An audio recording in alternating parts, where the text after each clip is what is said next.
I'll say, no, training is like it. Oh, then watch me for a little bit up here, and then it times out. What do you have now? Quick. What is it, right? I'm not It's sure what quick, it I is. can tell you that. Yeah, it's horrible. I usually just put my force on and See that refresh shit it over in the store? Keep it running. How are you at? You want 10 Yes, minutes, 15 minutes? I mean, the district gets to I usually just get in there and do decide something and then get out. Or I'm not How many constantly people working probably on in it. that, Never. other ones probably 10. I mean, if I get up and walk away, I'm glad that Some it does people it. 30 seconds, some people. Yeah. I don't know, what's the standard, probably 10? 10 or 15. I use it a lot I like of it, 15, and I 15. sporadically throughout if there's a new kid. But they need to ask. Just say that. We have to do some training for people when they walk away from their computers. I just share it. It's not one Oh, sorry. If I had power tool, it'll lock me out, then it kicks me out my feet. So. I have it All on. that is perfect.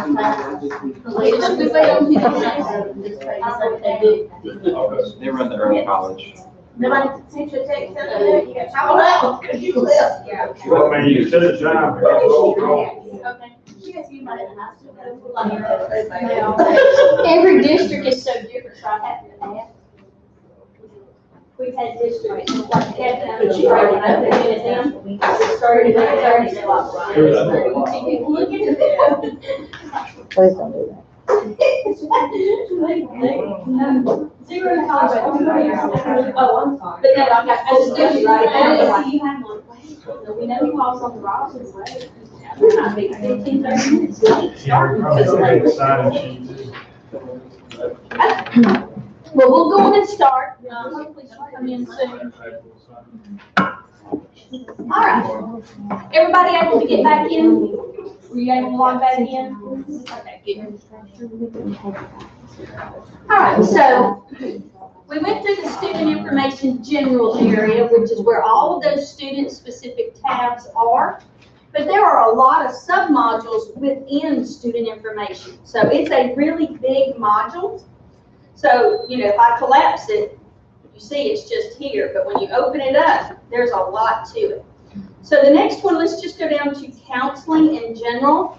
So if you click on general under counseling, whatever student you had up before, you're just going to go straight into that student again. But you'll be in the counseling module. Most of these sub-modules, like health, counseling, special ed, RTI, all of those not only have the name banner when you come in, like I was telling you, so all that information stays with them as you go through, but it also starts you with that summary tab. So if you were a counselor, like we're in counseling now, if you were a counselor, you wouldn't have to leave here and go look at that information. It starts it. So you'll see things duplicated in areas just for convenience, to keep you from having to go toggle back and forth to other areas. So it's always going to start you with this summary area. Okay? So we're in the counseling. Where is counseling? No, we don't see that. Go to your index. I am an index. Under your student information general. Here's the path right here. So I've opened up student information. We already did the general under student information. But now you'll see counseling and general. Yeah, if you didn't have a student up, you will have to be in a student to see the tab. Some of y'all have gotten off of that, I guess. It's still not there. Oh, wait, here it is. Under student information. Yeah, your in student information is the main module, but counseling is a sub-tool within student information.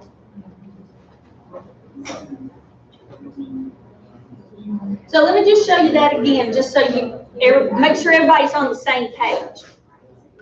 So student information, when everything is collapsed and closed up, which, by the way, at the beginning, that's probably what you're going to want to do. At the beginning, when you're learning where everything is, that's probably what you're going to want to do, because it'll be easier to navigate. When you start opening up all of these modules that you may have access to, some of them are huge. You see how big student information is. So it's easier to navigate if you would just collapse them after you're done with it before you move somewhere else. Once y'all are in here a few months, you could have every one of those modules open and you'll know by what you're looking at which module you're in. So that won't be a problem down the road. But right now, while you're trying to learn where everything is, you'll probably want to keep those collapsed. The other thing I'd like to mention, I can't show you, but since it's not a true site, it's not truly linked to Infinite Campus, you will have, and you'll see this when we do the trainings in the live site later on, you will have above your name a search box for tools. Just like you do for students on the search tab, you're actually going to have one for tools. So if you're looking at this big index and you're thinking, where did she say the classroom monitor was at? You can just start typing in classroom, not even have to type the whole thing, and it's going to start narrowing down your options as to what you're looking for. And then when you click on it, it would actually take you into that module with the tool open, ready to go. So you are going to have a tool search as well. I hate that doesn't show on the training site, but I can't do anything about it. All right, so under student information, I opened it up, and general is where we were before, but we're all going into counseling and clicking on general. I already had Jesus up here, so he's still showing when I go into counseling. And like I said, you start with the summary page. This is the exact same summary page we saw in the beginning, okay? So it just keeps you from having to go to different areas to get that information. A counselor might stay in the counseling module a lot, so this just keeps them in here for convenience. I'm not gonna, I think I've heard this morning there's not even any counselors in here. I'm not gonna go through the counselor module right now, but there were two items that I did want to show you because I made mention of them earlier, and that is the transcript tab. If you want to click on the transcript tab, the transcript tab and the schedule tab are kind of, we're in a limbo time, you know. Not only are kids not in school right now, but we also have the new functionality coming into the transcript tab and the schedule tab. So the transcript tab I showed you in student information general, and it has the old functionality, old view, but this is what it's changing to. This tab won't change until, let me collapse that. This tab won't change until probably December. But if you want to make sure everybody who has rights to edit transcripts or need to enter transfer credits from other students, you'll probably want to go ahead and let them work in the transcript tab in the counseling module. Even if they're not a counselor, they don't have to have the whole module. They can have just this tab, just the schedule tab. That way they can go in and work with the new functionality and not have to get used to the old and then switch in December when it does. So it's already in here like this, so you may want to go in and let them do that. So transcript tab, for those of you who need to view the transcripts, just wanted you to see it looks a little different than the old one that we looked at earlier in student information. The schedule tab, you click on the schedule tab there. It has already changed to the new functionality as well. And it's going to change this summer. I would think probably by the time y'all go live, it will already have made the switch. So I'm not even going to show you how to use the old schedule tab. We're only going to concentrate on this one. So when you go into the schedule tab, I don't know if y'all noticed that or not, but as soon as it went to it, it scrolled down the page. The schedule tab now has a timeline. So this red line here says this is the time of day and this is the period this student is in right now. So it makes it real easy to find out that, you know, even front desk can have access to view the schedule tab and be able to call them up from that class when they're checking out. So the red is the timeline. So even if you move around and go in it, you know, you can still move around to all the other ones, but you're going to see that timeline every time you come in. It'll shift down to it automatically. You have several different views here. I've got mine currently set, and yours may look a little different, so it's all about the view. Right now, I have mine on Calendar, I know that because it's lit up in blue. And I have it on the day. So it's showing me the day view for quarter 3, today's date, the calendar view. Calendar view lets you see that timeline, that red timeline that it just scrolled down to. If you want to be able to always see that, you'll stay in calendar view. But when you're in calendar view, you can even change the little drop down over here on the right. You'll have day as an option, week as an option, and agenda as an option. Yours may look a little bit different. It depends on the resolution on your screen. If you just watch my screen for a second, I'll show you the difference. If I make my screen smaller, not so big where y'all can see it back there, if I make it smaller, look how it changed to buttons instead of a drop down. It's just trying to keep it on the page so you can get to everything. Okay, so it just depends on what you've got your computer set on for your screen resolution. But it's still going to be here even if you make it bigger. It also will change how you view this information here with the date, and I'm talking about over here. I don't know if y'all see that, but it spells out Monday, June 3rd. If I make it really big, it not only makes that a drop down, but it changes that to where it's not spelled out. Okay, so that's just about your resolution. You can change it to whatever you want. And once you set this, it's going to be the same when you come in here every time. It's like your own preferences to the schedule tab. So if you're on a day view like I am, you can toggle through with these arrows here. You can even click on the calendar to open it up if you want to switch to a particular day. Schedules usually stay the same. Do y'all have any schools with day rotations for your schedules? Like whether it's an A-B rotation or a 5-day rotation? None? Oh, wow, cool. That'll make it easy.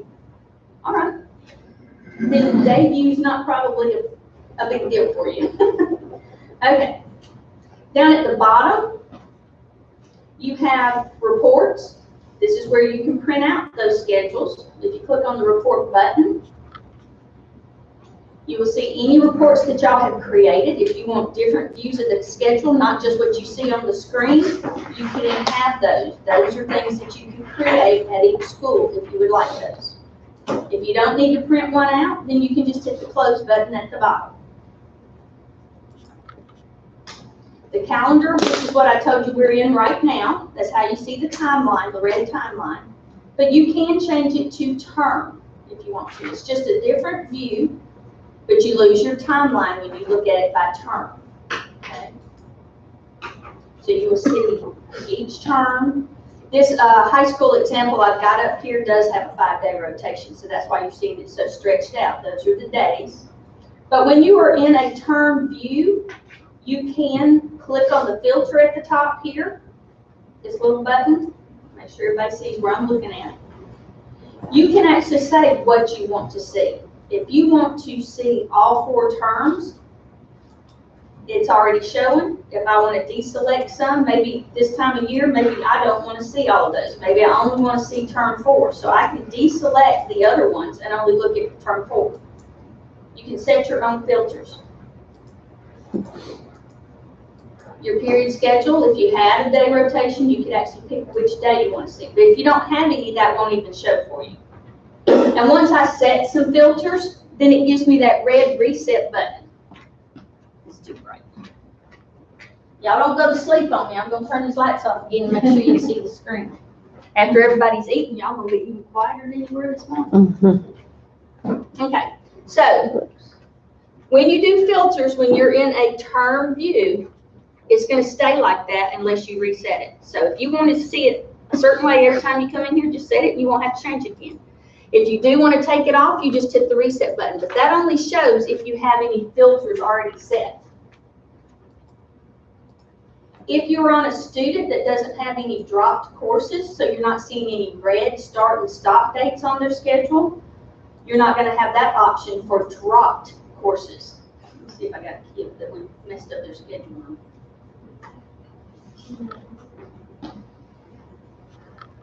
Oh, come on, I know we messed up something. Well, okay, so.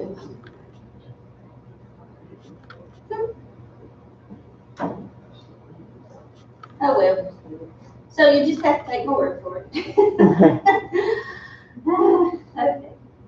So if they've had any schedule changes, the start and end dates, like when they were dropped and all, would show in here in red. So that would become one of your filter options to not see dropped courses. You can only see active ones if you want. So that would be another filter option. Okay. So those are just a couple of different views, the calendar or the term. Walk-in scheduler, we're not getting into in this class at all, but that is where you make schedule changes or schedule an individual student. We'll have an actual class on that later on. Anytime you're in the schedule, you also have the option of full screen. That's what this little button is down here at the very bottom, so you can put it in the full screen mode. Okay. So this is the new schedule functionality, what you will have once y'all go live. Sometime this summer, that's going to change over.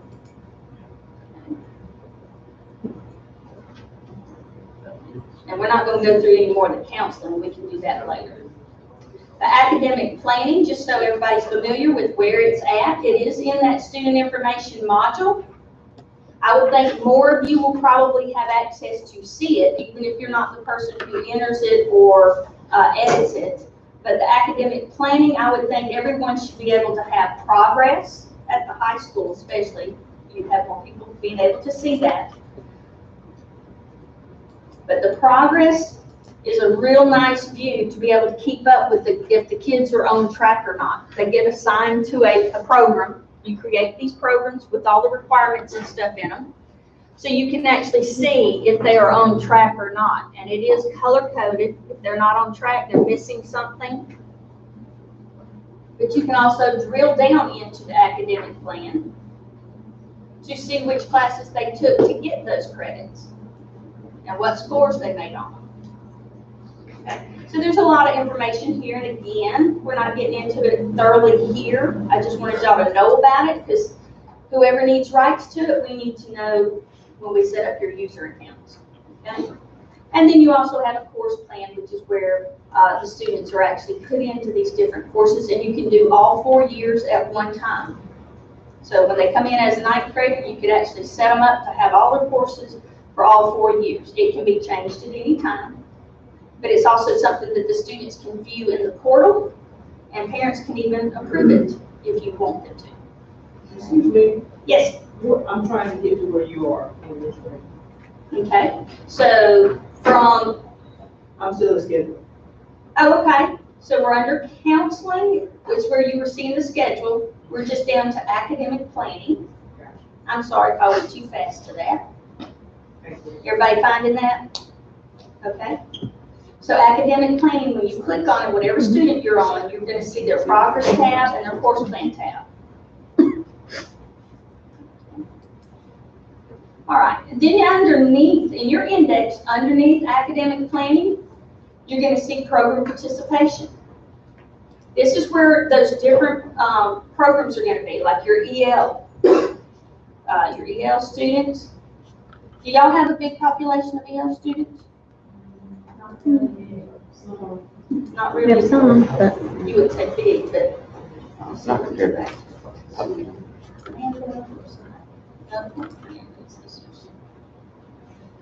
Trying to find one that's filled out more so you can kind of see it.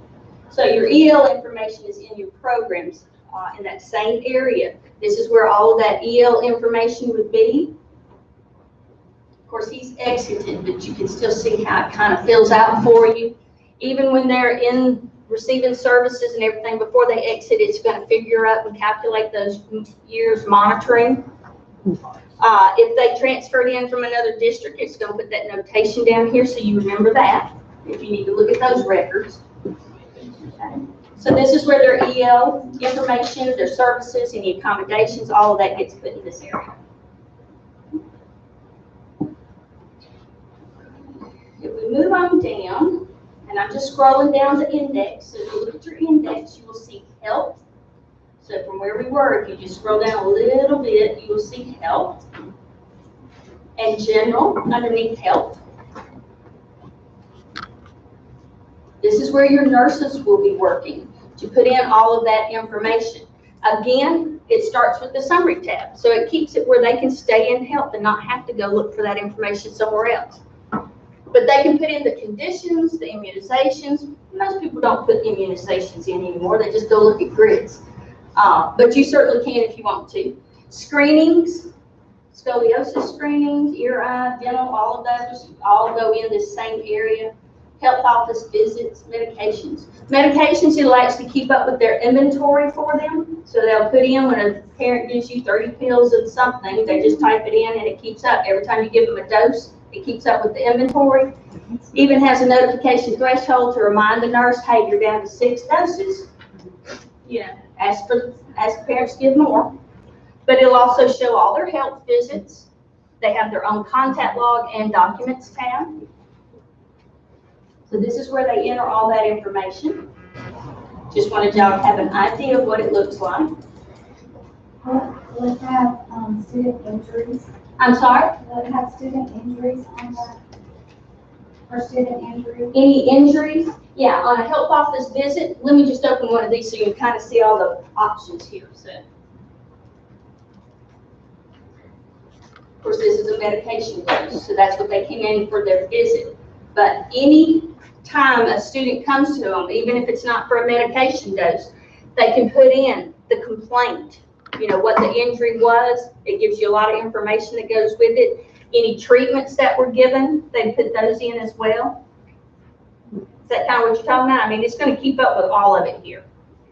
But they can actually schedule their appointments so they actually know when they've got 10 kids coming in at 9 a.m. to all get their medication that you give to them daily. It keeps up with a calendar for them so they can work from the calendar and know who to expect at what time.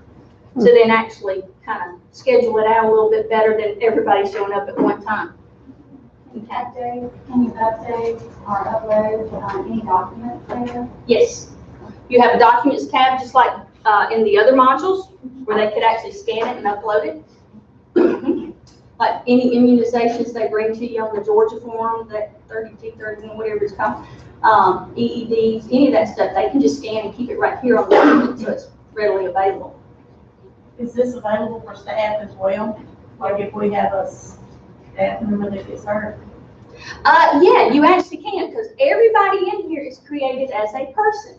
So they could actually go into the staff.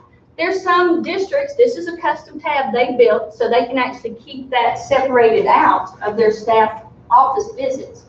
A lot of times it might just be blood pressure checks and things like that, but they actually can keep that information on a staff. It'd just be a different person that you're looking at, of course, not a student.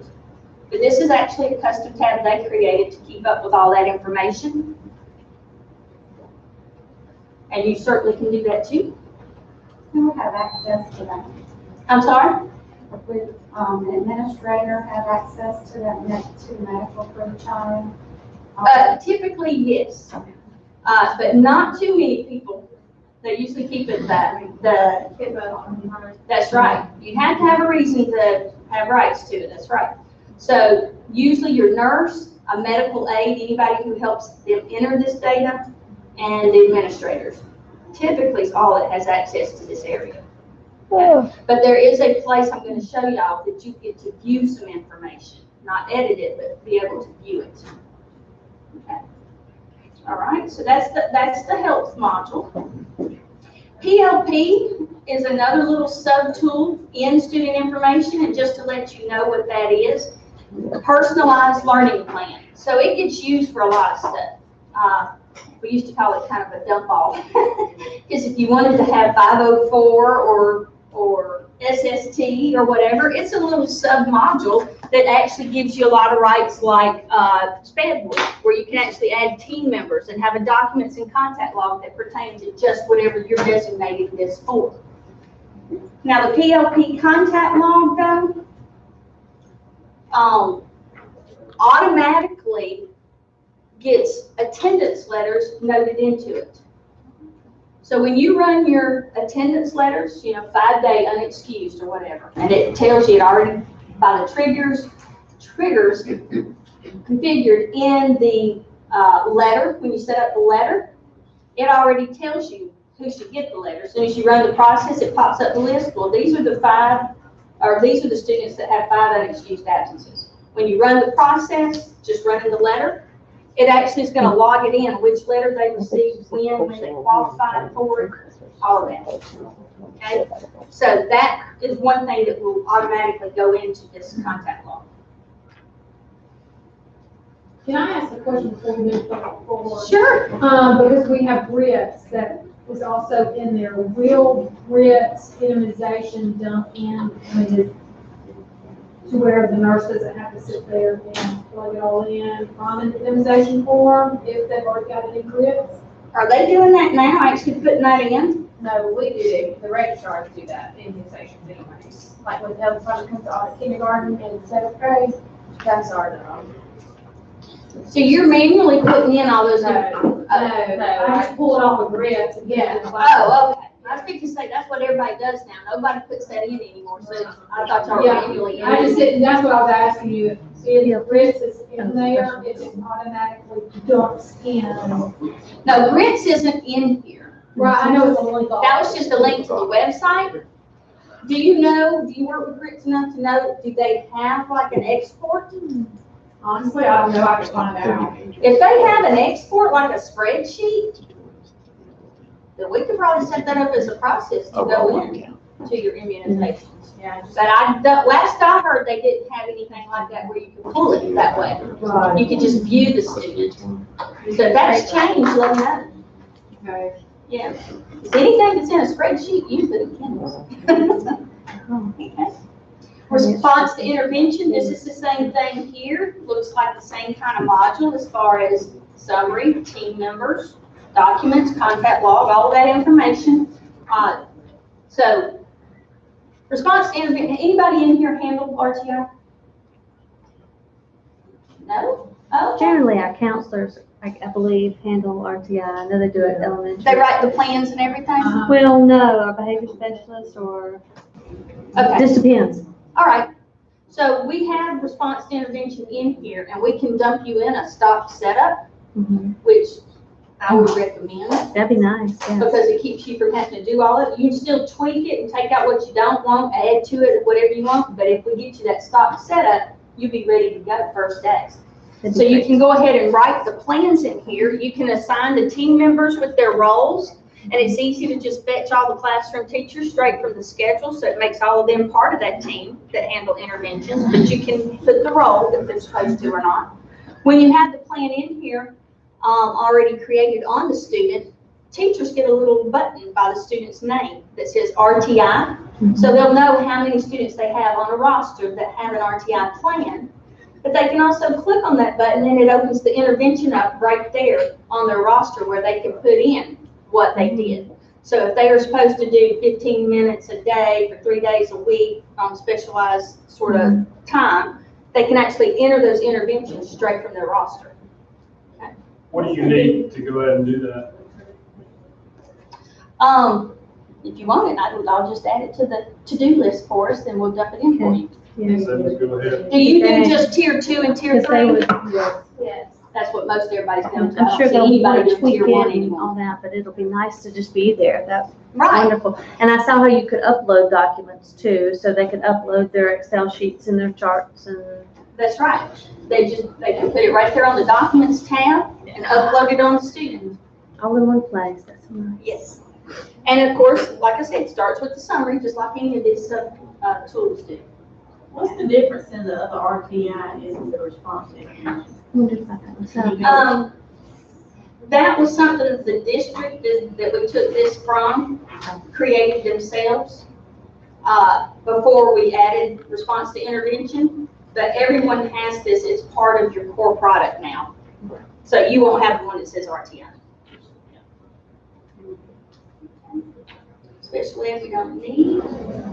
And then you have reports. So if you scroll down to the bottom of the student information area, you're going to see a lot of canned reports. These are canned reports that come straight from Infinite Campus. These are not like the ones that K-12 Solutions Group has in the custom folder at the top of your index.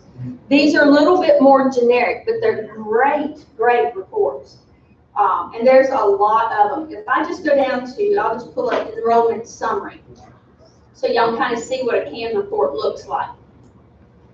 So any of the canned reports you go to always has a header to tell you what that report is for. Okay, so you don't have to guess. You can see on the header what this report is supposed to do for you. But remember what I said at the very beginning, whether it's the K-12 custom reports or these canned reports that you see in all the different modules in here. You can't hurt a thing by running a report. You're pulling information that's already been entered, you're not changing anything. So if you're not sure by that description if that's what you want, just run it. It's not gonna hurt a single thing. So if I just pull up, I'll just pull up a couple of schools. You can leave it on all schools, but I'm trying to make it a little quicker. I don't even have to change anything on this report. You do have some options, but then I can generate the report. Just so you kind of have an idea what they look like. They're PDFs when they come up. The header in these canned reports will show you the choices that you made as far as what you left as display options. If it's any kind of report that gives you a student count or a count of any sort, it's going to put the totals right here in the header, so you can see that right off the bat. This particular report is sectioned off by gender, so you have male, female, total. That's what all of these figures are. So when you're looking at it by school, if you're at the district level, you run it for the whole district at one time. It'll give you the breakdown by district, and then it'll show you each individual school. But it has the grade levels with totals across the bottom for race, ethnicity, totals at the end for those grade levels, and it already has the gender breakdown within the totals. So remember, it's male, female, total. So this is a great report. Those are the kind of numbers that you're constantly needing for different things.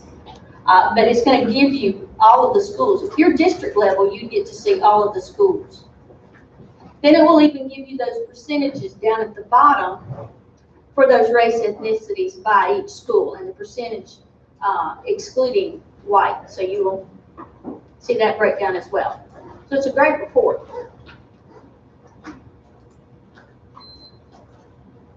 But you'll notice there are a lot of reports down here. Okay. Even files, no-show reports. I told you you're going to have that, so you see right on the very first day of school who all got no-show, right after you mark them all. Okay. All right, so that's all of just student information. That's one module that we looked at. And like I said at the beginning, you probably want to close these modules and not leave them open up like that until you get used to where everything is.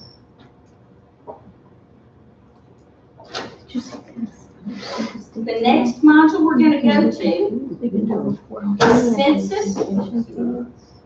Checkmate, I know we talked about that a little earlier. That's what y'all are getting that's going to replace your school check-in. So Checkmate, of course, goes along with your attendance. But what you will like is that it's fully integrated, because we created it, K-12 Solutions Group created it to be fully integrated with Canvas. So there's not any duplicate work. So now that you have Checkmate, it's real time. As soon as the kid checks in on the kiosk, it marks it.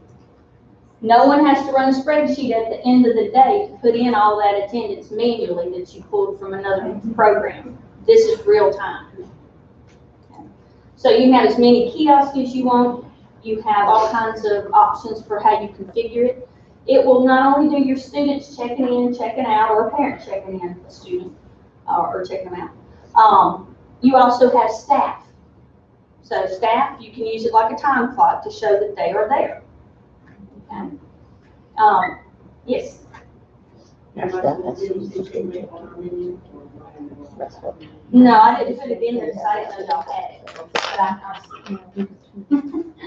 But so Checkmate will also do your subs. So when your sub comes in and checks in at the front office, Ms. Smith, I'm here to fill in for Mr. Davis today. Then they can check in. It's going to print them a label saying who they are, where they're going, who they're filling in for. Okay. Same with your visitors. When your visitors or guests come in, they'll do the same thing. It'll give them a label to wear, showing where they're supposed to be. It even has the option with the scanning of the driver's license. It'll even include their picture. So you can do it all different ways, but you have staff, students, guests, and subs all that it will track. Then it gives you spreadsheets too for that information. You even have a report that says who's in the building. Nice to have that when you got a lockdown or something going on and you need a head count real quick. It's going to tell you who those extra people are in the building right now. Okay. It even goes further to where you can even link it with your behavior. So if you have a policy at the high school, 5 tardies, gives them a day in ISS or something like that, you can set that up so when they hit that 5th tardy, it writes the referral for you. Yes? I'm buying a program called Hero that tracks that thing. So we'll talk with Hero. With Hero? Well, you wouldn't need those. What would you keep Hero for? What Hero does is it keeps track of every time there's a dress code violation. It keeps track how I scan the barcode. Oh, okay. You do the same thing with check money. And then it'll even write the referral for you. We'll talk about that. That's gonna save you some money, so that's That's right, because it's a whole lot cheaper than any of those other programs out there, like Raptor. I mean, we've even got the sexual offender thing added to ours. So. Okay.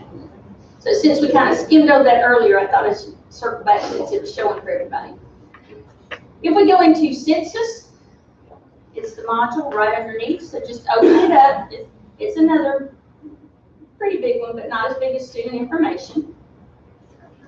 There's several different things here, just depends if y'all want to use it or not. One thing I'll show you is my data. My data is whoever's logged in, it's your data. So you can actually see your information. Let me click on it and see.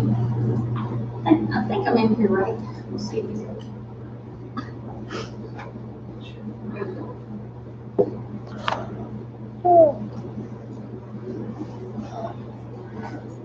I don't have patience for slow stuff. Oh, there it goes. Okay, so my data, what you can use this for is with your staff, for them to update their own information. So if you have somebody getting married, they're having a legal name change, they just request an update to their information. Come on, my goodness. Mine has a. Well, I wouldn't expect y'all's to, because you're all in as the same person. A fake person, possibly. Well, anyway, it's going to bring up my demographic information where I can actually request an update. If I had a change to my phone number or my address or my name, I can request that update. It will go through a processor approval, so someone would be designated to handle those.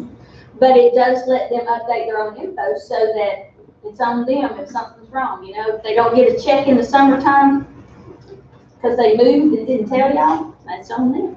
They keep up their own data. Okay? I guess it's not going to come up. But I just wanted you to know what that is since you're seeing it there. So that's, you said that's for whoever's logged in, correct? Right. You would only see how you're set up as a person in campus. So the schools, I mean, they allow teachers or whoever go in there, they get married, go in there and update that? Right. And it's requesting an update. It's not automatically changing census. Whoever is the request processor will see the little alert on their alert inbox on the homepage saying request has been made. You click on it, it shows the differences, and you either approve or deny. You don't know about chance if this integrates with Tyler's system use application? I don't. It probably does not, but it'd be nice. So that's what you use for? Our personnel, I mean, there's personnel information in both, but if something like that happens with a name change, right now it's got to be changed in Munis and in SIS. What if we set it up in data extract utility where it updates Munis from the Infinite Campus database? Just like you do your student database for Destiny and things like that. Possibly, I have to see. Yeah, okay.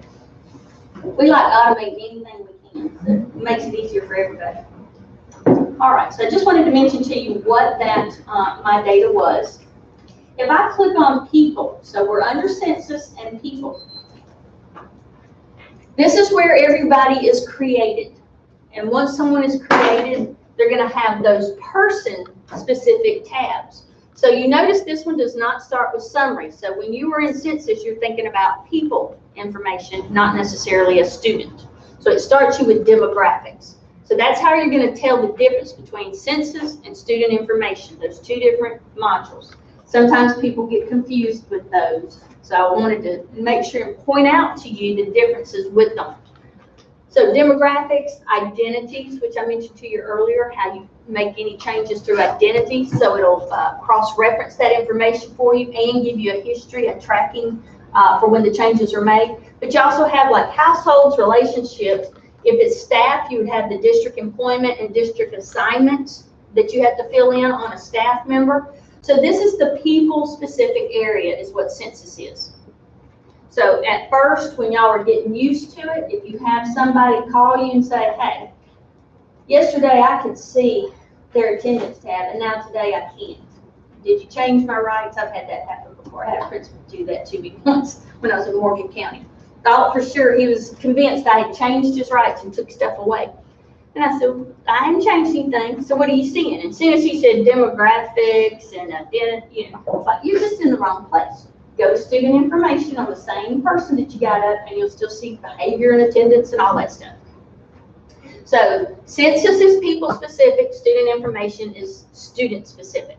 So the demographics that you see here is basically that summary page information. So when you're creating someone in here, all of this information that you're putting in here is what's going to show on that summary page, okay? If this was a student, which I'm looking at a student, all of that will be showing on their summary page. But then they have another little area down here called person identifiers. You don't need to fill these in manually unless it's your local staff number. You can fill that one in. But these others, like the student number, state ID, that GTID number, and the GUID, which is unique identifier, you won't ever use that hardly at all. These are all coming from automated processes. As soon as you create a person and you give them a line of enrollment, they get the next student number in line. That just gets assigned.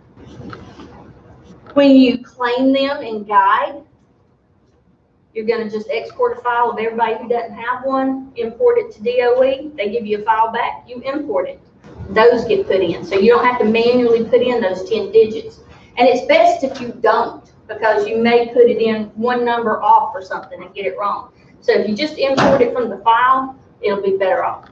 So that will come from an automated kind of process, whoever runs your Guide process. And this one, the only thing this would get used for is your parents' activation key for their portal access. Okay? And we'll talk about portal later. That's not a day one kind of thing, so you got a lot of options with that too. And I'm sorry, go ahead. Were you saying that person GUID, that's not the parent portal, the one underneath it is, right? That's the username. Right. But this is an activation key. Like I said, you won't hardly ever use it. Okay. But that is what kind of links them to all the students they're linked to, as far as their portal access. Yeah. It's their activation key. The parent would have to put that in though to connect their account. Depending on which model you use for getting parent accounts done. Is there a shorter version? Well, I mean, we have a hard enough time, and our codes right now are like 5 digits. So you'll show us another way to get parents. You got so many options. So, Okay. you know, campus gives you options on just about everything. Portal is one of those where you could actually just send them an email with a link that creates their account. You know, you can do that. Or you could have them type in their activation key as well. I mean, that is one option. Or you can have your schools create them their account themselves. I don't like that option. I think schools do enough. I don't think they need to do that too. So if we automate it, it'd be better, or make them create it themselves. But then, of course, once they do have a user account for the portal, it's going to show down there at the bottom. And clicking on their name takes you to their user account. So most of these you're just going to see, and you need to know where they are to look at them, but you should not be entering these manually. And then if you scroll on down, let me collapse my index a little bit. There we go. You will see their personal contact information. Of course, I'm on a student right now. And usually when you're thinking about contacts, you're thinking about guardians. That's who you really want to contact, not necessarily the student very often. It just depends if y'all do that or not. But everybody can have 2 emails, their main email and even a secondary. Some parents like to have their personal email and their work email. So they can have 2 if they need to. All of this information you see over here on the right goes along with your messenger preferences as far as which device they want to receive the different messages on. Now, y'all aren't getting, was ShoutPoint one of the things y'all were getting? The calling messenger? Get messenger Yes. voice. Uh-huh. Okay, you are? Okay. So you would see all of these boxes by each device as you put them in here, whether it's email or a different phone number. So they can actually choose which ones they want. Now, when you're first creating somebody, I check them all. I mean, you're going to get it on everything. But in the portal, they can actually choose which ones. Once they have a portal account, they can say, oh, I only want this on my text. I don't want to get a voice. So they can actually choose those. But emergency and priority and teacher, I would always make sure those are always marked, and you have a batch tool that does that. So even if they changed it in the portal not to get emergency on something, you can just set it right back by running it in mass. So these are the different messengers that you have. There's a messenger tool in a lot of different modules, so these all pertain to those. Okay? And then, of course, their phone numbers. And you want as many of those that you can get. The preferred language, of course, down here says how they're going to receive those correspondence or calls. Do y'all do any more than Spanish, English and Spanish, or do you support other languages? It depends. I mean, we've We got like have. Vietnamese and Japanese, but those are special cases, I guess. Majority of ours are Spanish. Okay. speaking. Okay. Well, you can have other languages supported, and you can have others showing in that drop list to choose preferred language. But then, of course, you gotta create those messages in those other languages. But whatever they have marked here is how they will receive any of their messages.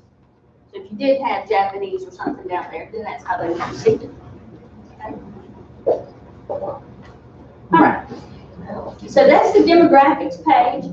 Identities, I already explained that to you as far as how that's used with changes. And we'll go through that more in the census workshop. Household tab, if you go to the household tab, just wanted everybody in here to be able to know that the household tab gives you a good view that'll even show history. When you're looking at summary, it's showing you their current address, their current, members, everything like that. But this household tab will actually let you see all of the past addresses they've been at. So if they move around a lot, they could have 10 addresses down here in red, showing they're not the current one, with start and end dates of how often they move. It'll show you that. The current one will always be in blue, but you can also see this for members. So if you had both parents in the household at one time, and then maybe they get divorced and one moves out, you would see that other person down here in red. So you'd still be able to see that history and know that they used to be in the household, but they're not now. So it's just a real good place to view any of that history.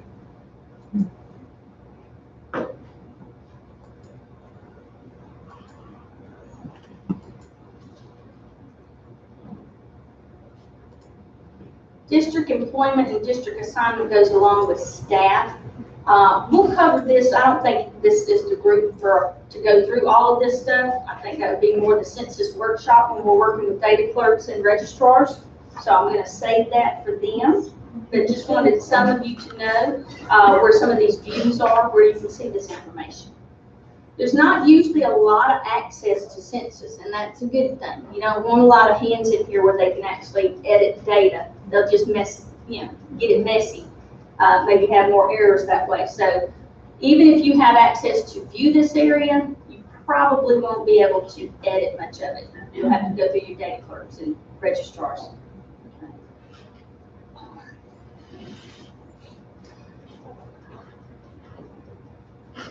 As we move on down to the bottom of census, notice you have some canned reports, just like you did in student information.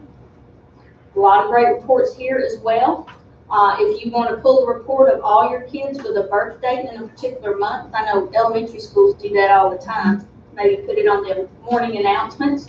You can pull by date range or you can pull by month, whatever it is you want to do. See everybody's birthday in June. You can pull those very easily, just straight from a report. Your census verification, that's the report I was mentioning to you earlier that you probably want to send out on the first day of school. You might want to do that from Infinite Campus to help you with the cleanup process. Instead of having them fill everything out again, it's a little easier if they just edit what they need changed. So you could go in and run that out of Infinite Campus. You can do it in a whole batch, so it's not doing one kid at a time. It is a whole batch. You get to choose all the options of what you want to show on it, and you can even sort it how you'd like. Usually they're sorting it by teacher, probably by homeroom for a particular period, and it'll run the whole batch. You can even put comments down here at the bottom that will print on each one that you print out. It's probably the instructions on what you'd like them to do. Please verify all information, edit what you need, sign, even if you don't have the edits, sign and send back to your teacher, homeroom teacher. So tell them what you'd like them to do with the form. You can go in those comments down at the bottom. You also have a place for mailing labels. Do y'all do a lot of mailings still? Some do. Okay. So this is the mailing label, so you don't have to do a merge. You can pull up whether you're doing it for parents or staff or students. You have all of those options here. And it works really well. They fit. You know, you use those Avery labels, 5160 or whatever. They fit really well, so you're not having to do a mail merge to do that. And of course, you're missing photos. If you want to see which students don't have a photo, you have a report for that too. Okay. All right, so let me close census. And of course, behavior. I don't know if I have as many administrators in here, but behavior, just to give y'all an idea of what behavior looks like. You saw the behavior tab. So with behavior, you have behavior management and behavior referrals. Do y'all currently have everybody entering referrals for behavior? Yes. Do they do it in Power School? The majors do. The what? Major. We use Educator's Handbook. Yeah. Oh, you use that. So you're having to do it in places. Yeah. That's the way we like to do everything. So work here, Mom. Just important, don't go back to Might do it people hard. next year, and just push them more into the majors and the. Why not just use Infinite Campus? What do you get out of Educator's Handbook? I don't believe we're doing nothing. What Well, did you they say? don't want that. I don't believe we purchased it. We're going to. Good, okay, good. Because it works beautifully, and it's all integrated with everything. Like I said, you're getting Checkmate, it's integrated with that, you know, so you have it right up referrals for you based off of the parameters you set for those triggers on the behavior instances and attendance codes. And, Oh, so the AP doesn't have to go in and read all that stuff and give you said it would do it for them? from the triggers you set for attendance, like if you had a kid checking in 5 I times see. tardy, it'll write up the referral for you. I understand. Now, they have to finish it up. Right, okay, Yeah. all right. The reason we were using Educator Handbook, although I don't use it, is to have a place that will centralize that other people can look in and see what the infractions are before deciding whether or not to place that infraction into policy, because that pulls, that the state pulls that. So if we're going to put everything in the Infinite Campus, that's gonna put us back to where we were. No, because, yes, the way you set it up is how you map the event types and the resolution codes. You can map certain ones to go to the state and certain ones don't. Okay? So all of that mapping, just to give you kind of an idea, your event types. The key is that you're. Let me pull up. You have to do your event types and resolution types by all schools. So if you have one place to maintain that information, which is nice. So I just changed to all calendars so y'all can see this list, but I wanted you to be able to see this. It'll probably make you feel better about how you have to do this. So the event types, you set them up. You can have local ones. I'm sure y'all do have some local ones that you don't report, right? Like if you conference with the child or just give a warning or something like that. So any of those that are not state reported, you cannot put a code in at all, which makes it more obvious that it's a local code, not a state reported code. If they have the code, then those can be your state reported ones. You also map into it the level of severity.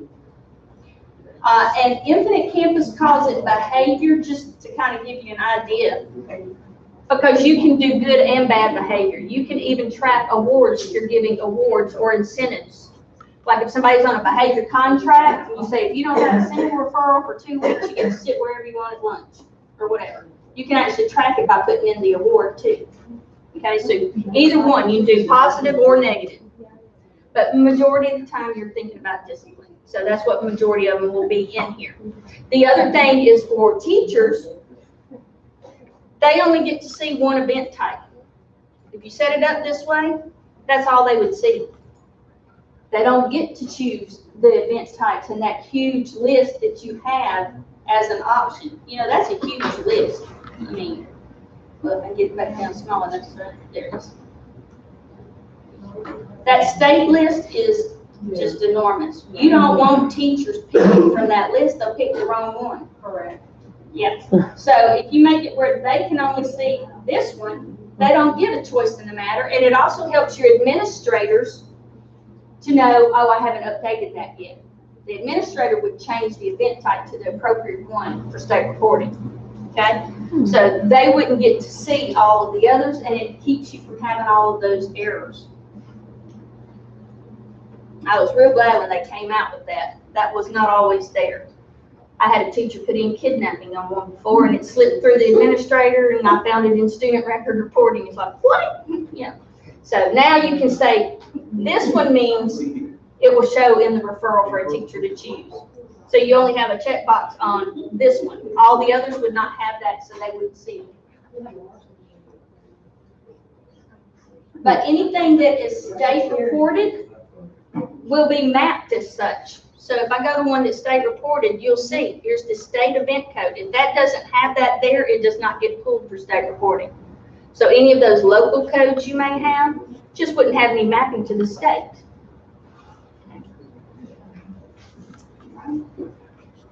And the levels of severity are already mapped onto the code as well, so you don't have to pick that separate of the code. So it sounds like it'll be easier for the AP too. Mm-hmm.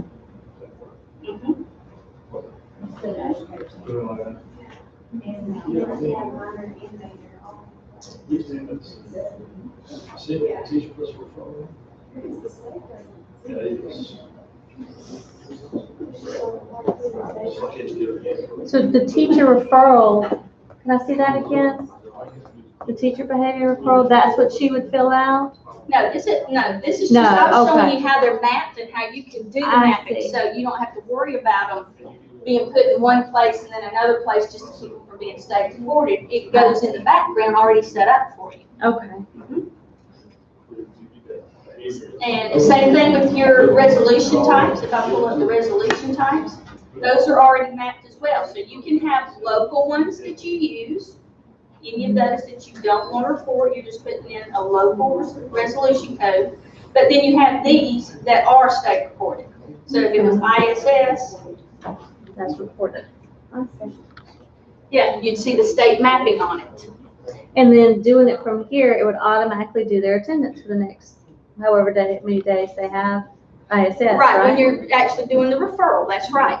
So if it's linked to the attendance, which it is, because it's checked, and it would be linked on the attendance code as well, so that links them together. So there's a lot in this mapping, and of course, we will start you with a list, if you'd like that same list. They'll keep you from having to map all of those levels of severity and everything, and then you tweak them to however you want. We always start you with a kind of a basic setup. And you add the others that you may want to. You know, like your local codes, we wouldn't know what your local codes are. So whatever you want those to be, those can be added as well. Sometimes people get into making way too many. You know, they kind of overlap each other. You know, it's good to have a conference one where you just conference the student. It's good for isolated from peers. I see some districts that'll actually do timeout because they're at an elementary school, and then you'll see another one that's isolated from peers, or, you know, those are really the same thing. So, you Does can this call it. tie in with RTI, response to intervention, or anything like that? Yeah. Okay. Yeah, so you'd be seeing all the behavior, if you're doing a plan for someone for behavior, you'd be seeing all of that. Even setting up any of the plans with, I mean, does it pull itself into the reports, or do you have to go here and look for it and go there and put it in, or? See what I mean? I'd have to look at that again to make sure before I answer. I don't That'd want be to so answer that nice. wrong, but I think it does. Okay. Now, you've got educators handbook, so you're not using Swiss, right?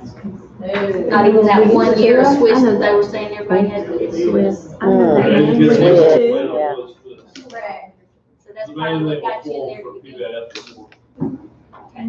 Now, are y'all a PBIS district? Yes, we are. I think just about everybody is now. Okay, so we've got some extra reports for that. A lot of districts create some additional custom fields in their behavior to handle those different things, like motivation. That's one everybody adds, so it has that drop down. I think there's like 8 or 9 motivation to get other peers' attention, adults' attention, you know, all of that you can add as a field in your behavior referral area. So you can just choose those, and then you track it. Anything that's in a field in campus, you can track it. Wow. So that would go with the behavior response that they write up. The behavior specialists are going to love that.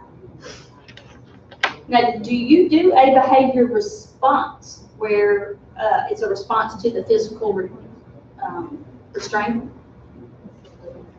Well, if you restrain a child, yes, there's lots of reports they have to write up when they restrain. So do y'all do that? Yeah. Okay. Yeah. Most districts say just Oh, gosh. don't use that code. Don't do that. It's too much Really? paperwork. I hear that all the time. Okay. So you even have that as well, that you can set up response types. That's another one that can be done, the response types. Fill out all paperwork. I'm gonna go on into the preferences, so, because this goes along with the, and you gotta be in a school for that. Preferences are by school, event types, resolution types or not. You want those to be by district, so you have one place to maintain this information at. But by school, you can have preferences, because with your preferences, and this is something we just kind of need to discuss so y'all can decide how you want to do this. The preferences for behavior. So when someone fills out the behavior referral, let's just say a teacher fills out a behavior referral, when they get it, it can already have the administrator's defaulted that it should go to. Okay? You have to have at least one administrator chosen in your preferences. But usually you want to have 2 or 3 possibly, but at least 2, because if one's absent, no one's getting the referrals while they're absent. You want someone to get them when they're not even there. So usually it's like a principal and an AP. Okay? Principal may get all of them, but the AP is supposed to handle behavior, so they handle them. But if the AP's not there that day, then the principal can pick up.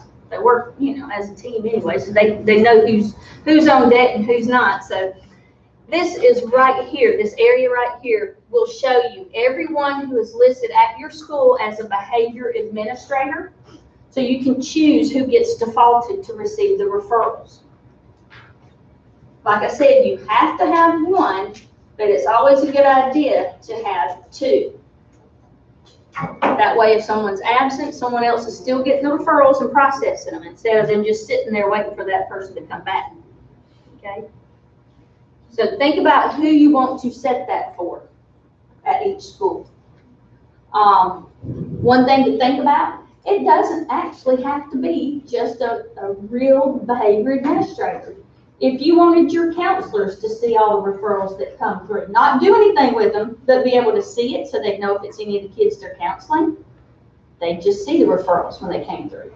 If you wanted your front desk person in the front office to see the referrals, not do anything with them, but know about it when it happens, you know, that's the person who sees the kid come blasting through the door to the office mad because they got sent to the office. They just kind of have a heads up what's going on.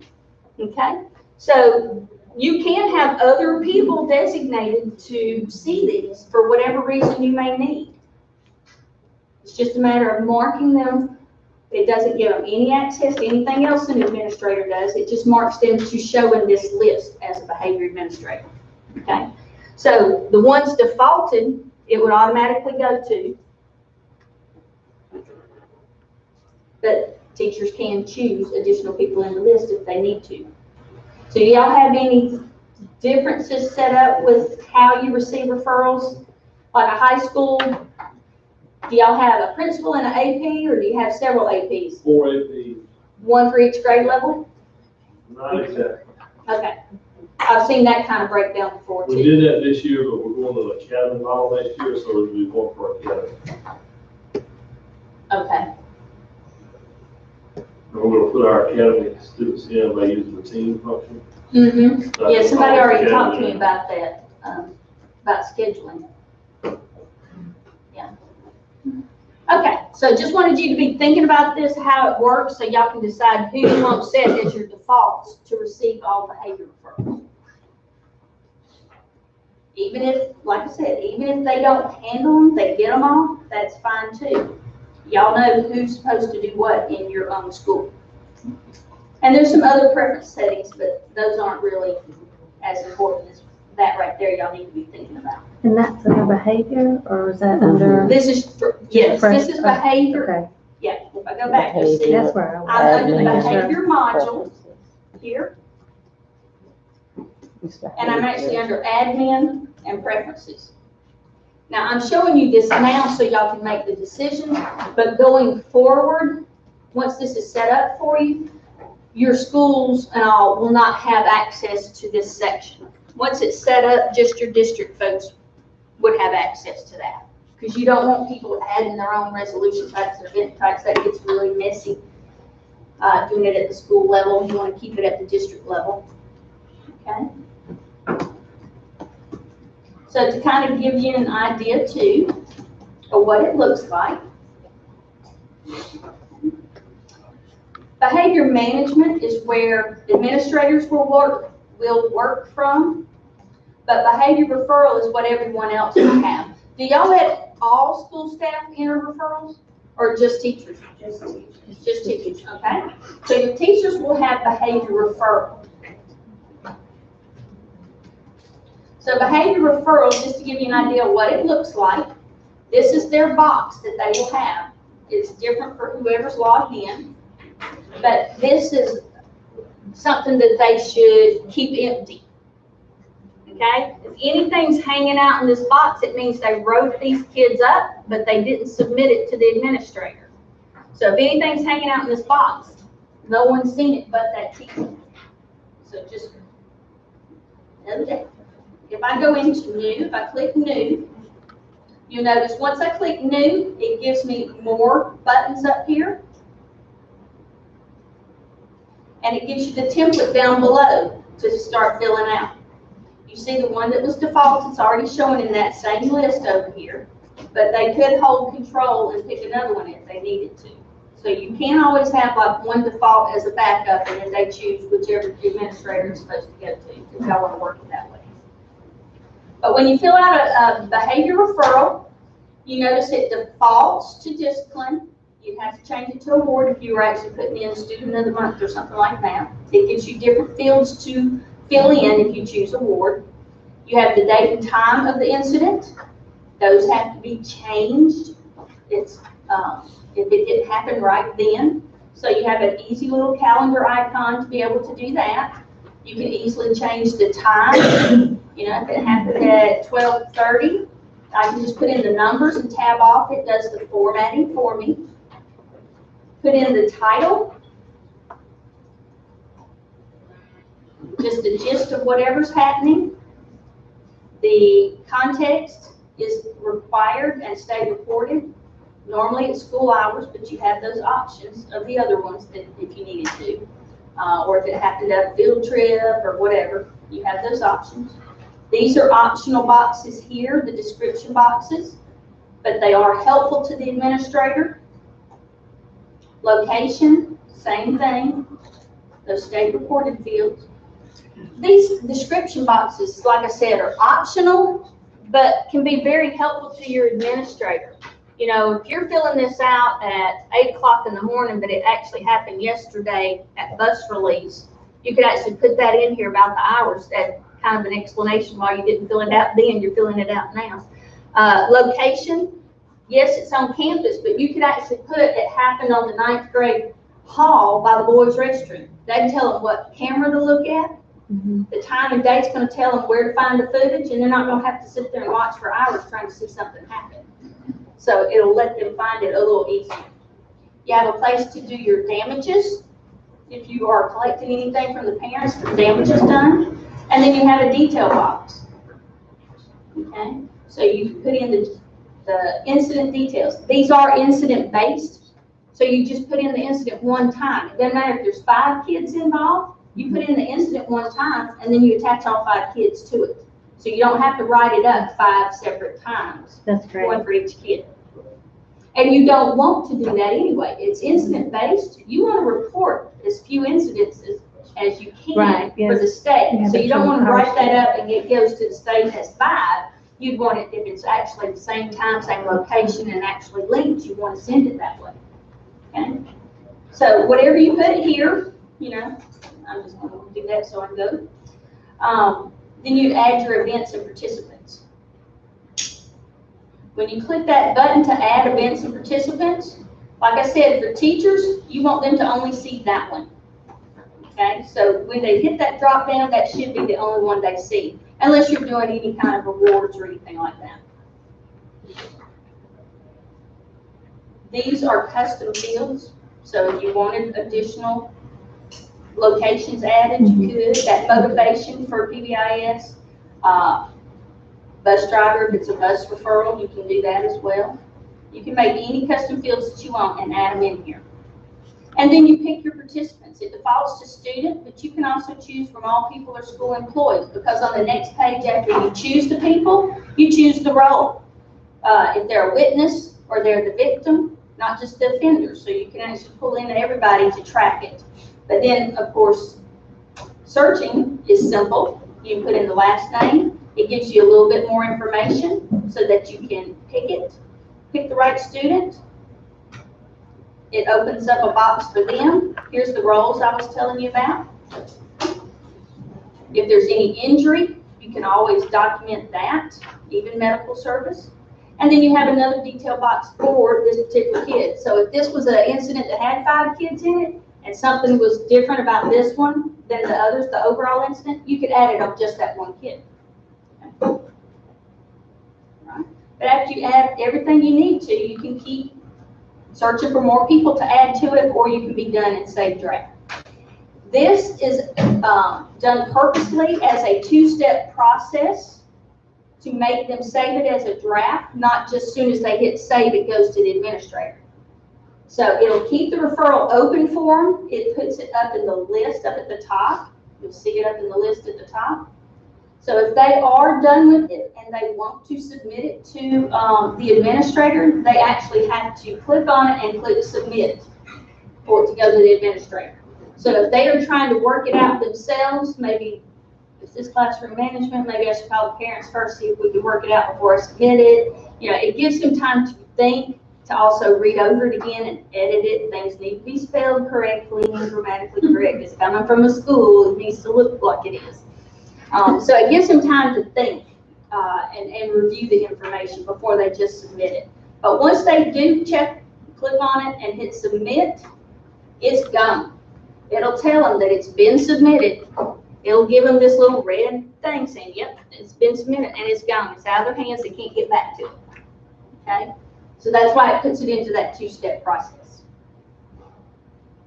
Is this a place where teachers could put minor offenses? They don't, just to keep record that they don't want to go to. They don't want to submit it to the administrator. But they could still have it for data, or is there another place for that? A lot of districts will do like a custom tab or something for teachers to put in all their behavior or classroom management, they call it. But you can get very creative. You'll see this one right here. A district had it where they had classroom management 1, 2, and 3. You see it's all in that same kid. Mm-hmm. And they did keep it in their list. Okay. And once they had 3, then they do the next one to submit. I see. So you can get very creative with this. Or if they had a behavior intervention plan, then you could do it in the RTI. That's right. That's right. So you can do tabs. You can do a custom area in instruction for the teachers, however you'd like to work that. Sometimes, now this was years ago, but in Morgan County, my elementary school was wanting to do something similar to that, wanting to see the processes that the teachers, if they went through all 3 steps before they submitted to them. So they actually wanted them to submit those. And if it came in with CM in the title, we actually use strike, is what we use. If it said strike, the administrator knew I don't have to do anything with it. But we do want it to show on the kids' behavior tab. Mm-hmm. So we can see all of the steps taken. So if it said strike, the administrators didn't have to do anything. And they also had it go to like the counselors, and they do an intervention. That would be like the next step, and then before they ever submitted one. So you can actually see all of that on a student's tab if you want to set something creative up like that.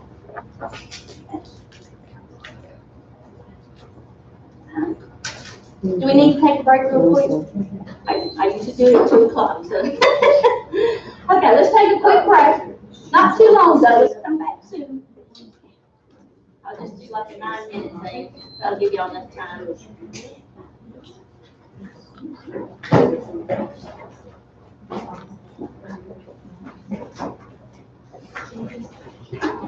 Yes.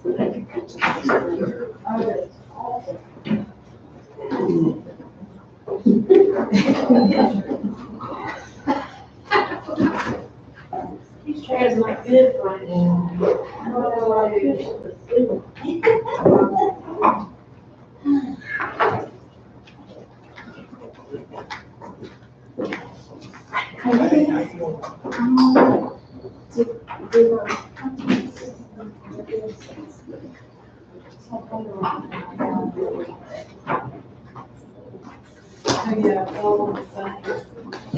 It'll be a lot easier with PowerPoint. It's nothing complex, we understand what we do. Want to figure out how to get in and from over here. My computer's about to die. Uh-oh. At least you got power strip there. That's good. Okay, power anywhere around. Well, you can reach this one on the side.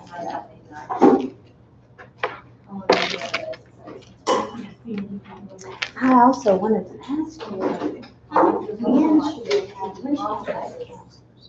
And There'll be all of them. Oh, yes. Actual training, not just real quickly running through. Yeah. This is more about decision making and letting y'all know who needs to come to what. Yeah. Yes, okay, that's the hard thing. Because I was the one that said the invites were right. So, yes, maybe you and I can sit down before, And we're actually gonna do that at the station, you'll stay with us. yeah. Brian and I will take a little bit of time, he's so busy, but I'll take notes for him. When he makes the decision, I'll just take the notes. Oh, for great, him. no, great, I'm sure you'd love your input too. I think that, like, the behavior specialists and counselors that are learning about this would help us know what fields to put in. Yes, no. I have done some of that, just having those fields in there, but now that's gonna be individual, almost, adding those fields in the RTI for the child's bib, right? Because we can add different things in there, response to intervention. It just depends on the kid, what. Yeah, I think so. We have to go. We have to. Yes, they don't, I thought they don't. I had thought about that. Just how I get it though. So when you're in, Especially as much as this is fun. like, I was trying to create, like, what to write in the folder. That's why we do, Who started teaching me. Do they end up putting most of them in? I don't know. Especially the ones that's easier. No, they don't ignore it. They wonderful. Then you just create a document. Tell me what you know about it. And it walks you through the templates. Oh, man. Yeah, so the intervention plan, showing you tiers, dates, universal screener name, anything that has a little notepad about it means that there is a template where you can just add stuff in. It's already typed, so if I want this description, I can just choose it, it puts it in there, instead you have to type that every time. It's just show me the response to intervention, and that would be good. The bit, I mean, they can just write a bit and. Regular, and our BIPs has to be an I preferred. Oh, okay, all right, yeah. But I was thinking, Oh, I didn't find her. So all this is all can already be in here for you. The intervention, all of this, so you don't have to create it yourself. But you can add to them or take out what you don't want. So you can add to them and then whoever's writing it. whoever has the rights. Yeah, I mean, usually it's from the district level, but if you're the one, So behavior specialists might have, and y'all can have, they can have access to just the administrative area for RTI. So they can add to the plans, take out what they want. because yeah, you can, yeah. Be real specific to the permissions that you get. Right. So we're still using OIT. We're gonna stay with that, so we won't need the IEP form, but we're still gonna do our MTE from. We do MTE from Power School now. Okay. We don't upload MTE. Yeah. Oh, okay. We just like to do it on the things.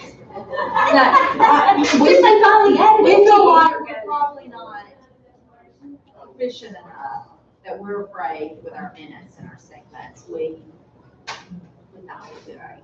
So we still do our school bread. So, but I think I looked at some of the screens. I think I know how to get to the MTE screens. So, yeah, what would be like, And even if you're in special ed, mom's. Yeah, we're correct. I saw them in extra initial day and all that kind of stuff for initial IEPs and stuff. I didn't see that. So with the rest of this week, what would be beneficial? Yes.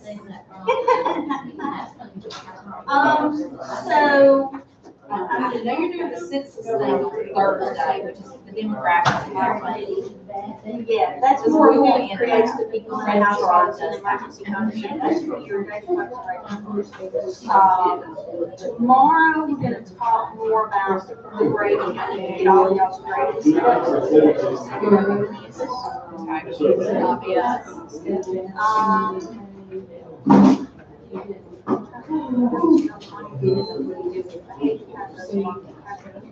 Attendance out here. running reports related to attendance and discipline and stuff. I do it every month. We're finishing up with discipline now, and then I'm gonna move to attendance. How to run reports on groups of kids. Yeah, that's what it is.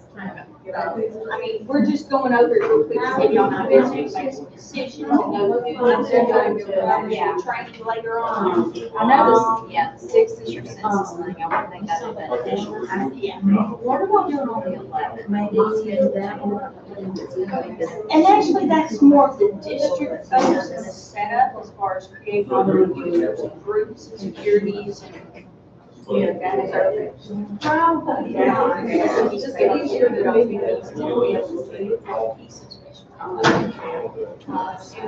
And all I did is do on the you. So I hate these Yeah. Figure out what would be the best. We're gonna touch on, about 40, that would be beneficial. We'll do that tomorrow. Like student revenue reporting. Ad hoc reporting, where you build your own reports and filters. Okay. Grading. Yes. He can make your head spin, so. My primary schools don't get grades, and I'm primary school, so we don't do grades. Y'all just do a final grade at the end of the year. They do transcript. They give them a 1 or a 2, like that. Still correct, yeah. So that would not be. So I'm gonna go ahead and head on to attendance this afternoon. So Okay. I think. I mean, yeah, I guess I do look at kids' attendance, if they say there's a problem, the kids not going to school and all that good stuff, so, yeah, that's good. And yeah, I really do because this is supposed to be like a self-good shape. So we're going to keep it.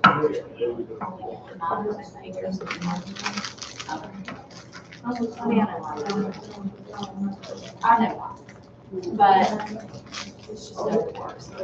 Sometimes though, when you get a situation that you're going to turn into an aspect, or it's going to turn into, you're doing a manifestation, you need kids to have a day, you need to discipline to be correct. So the educator's handbook says something, and our law says something else, and we're almost like 80% that. And they're not keep it all in place, you can prepare. I sleep last night. Yeah. I need something to keep me awake. Sugar, a little bit of caffeine.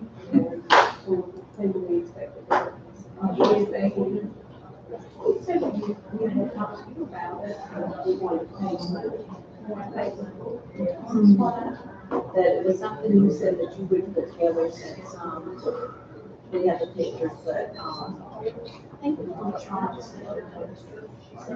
Was mine. You have her. And I just kind of looked at it and like. I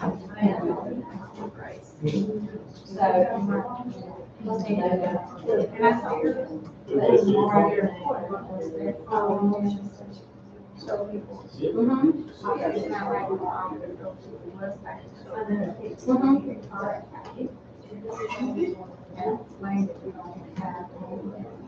like for us, I mean, you know, I was on board, let's just go ahead and try it. Yeah, and then if it floods up. And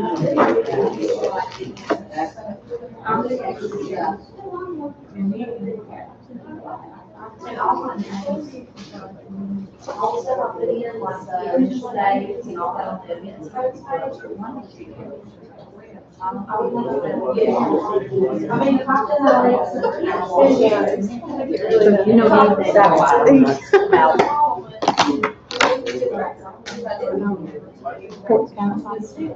Quartz countertop. Hey, that's what I got. Really? Are you getting that? I just did, but look, this is what they did. It was too short. And they called me and let me know they'd cut them too short and wanted to know if I was planning on painting because it would be no big deal then. I said, no, I'm not planning on painting. And they just could fit right in. Like that anyway. So I sent them a picture, I went to talk to the guy at Lowe's. It's like, well, they took your measurements along with, the measurements that we had to. No, they sent a professional template maker out there. Take my measurements, we can measure that. Your mouth. We're getting recorded. I don't know. They offered to give me a quart of paint. Let me paint it. Offered to, no, look at that, you would have to sand that.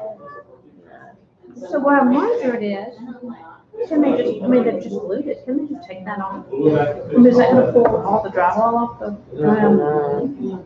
I don't know. Or something. Yeah, I mean, no, I'd be mad. I'd be furious. Letting out measure all that with you. That's like a good half inch. It is. When standards 4 inches, and see if they had done standards, it'd Yeah. been fine. Yeah. They messed up and they just turned on. And who would believe that? Well, they took a mixture of your measurements and the. Why would you average it out? You've got 2 different measurements for countertops, and then it's wrong. Professional. Besides that, it seems like I went in there the first time and said it was 5 inches. I just did a general, I love the porch, I have Leon. Yeah. Oh, that's pretty. I I like that. Because it's neat because it's like, it almost looks like it's pockmarked already. I'm just trying to think of what you said. I Maybe that's what she said. I don't You know. said it. Oh, what I said.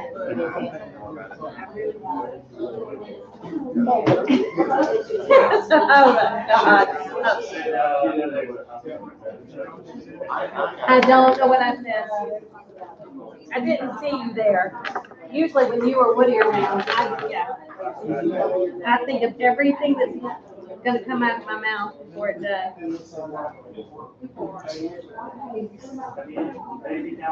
Brian?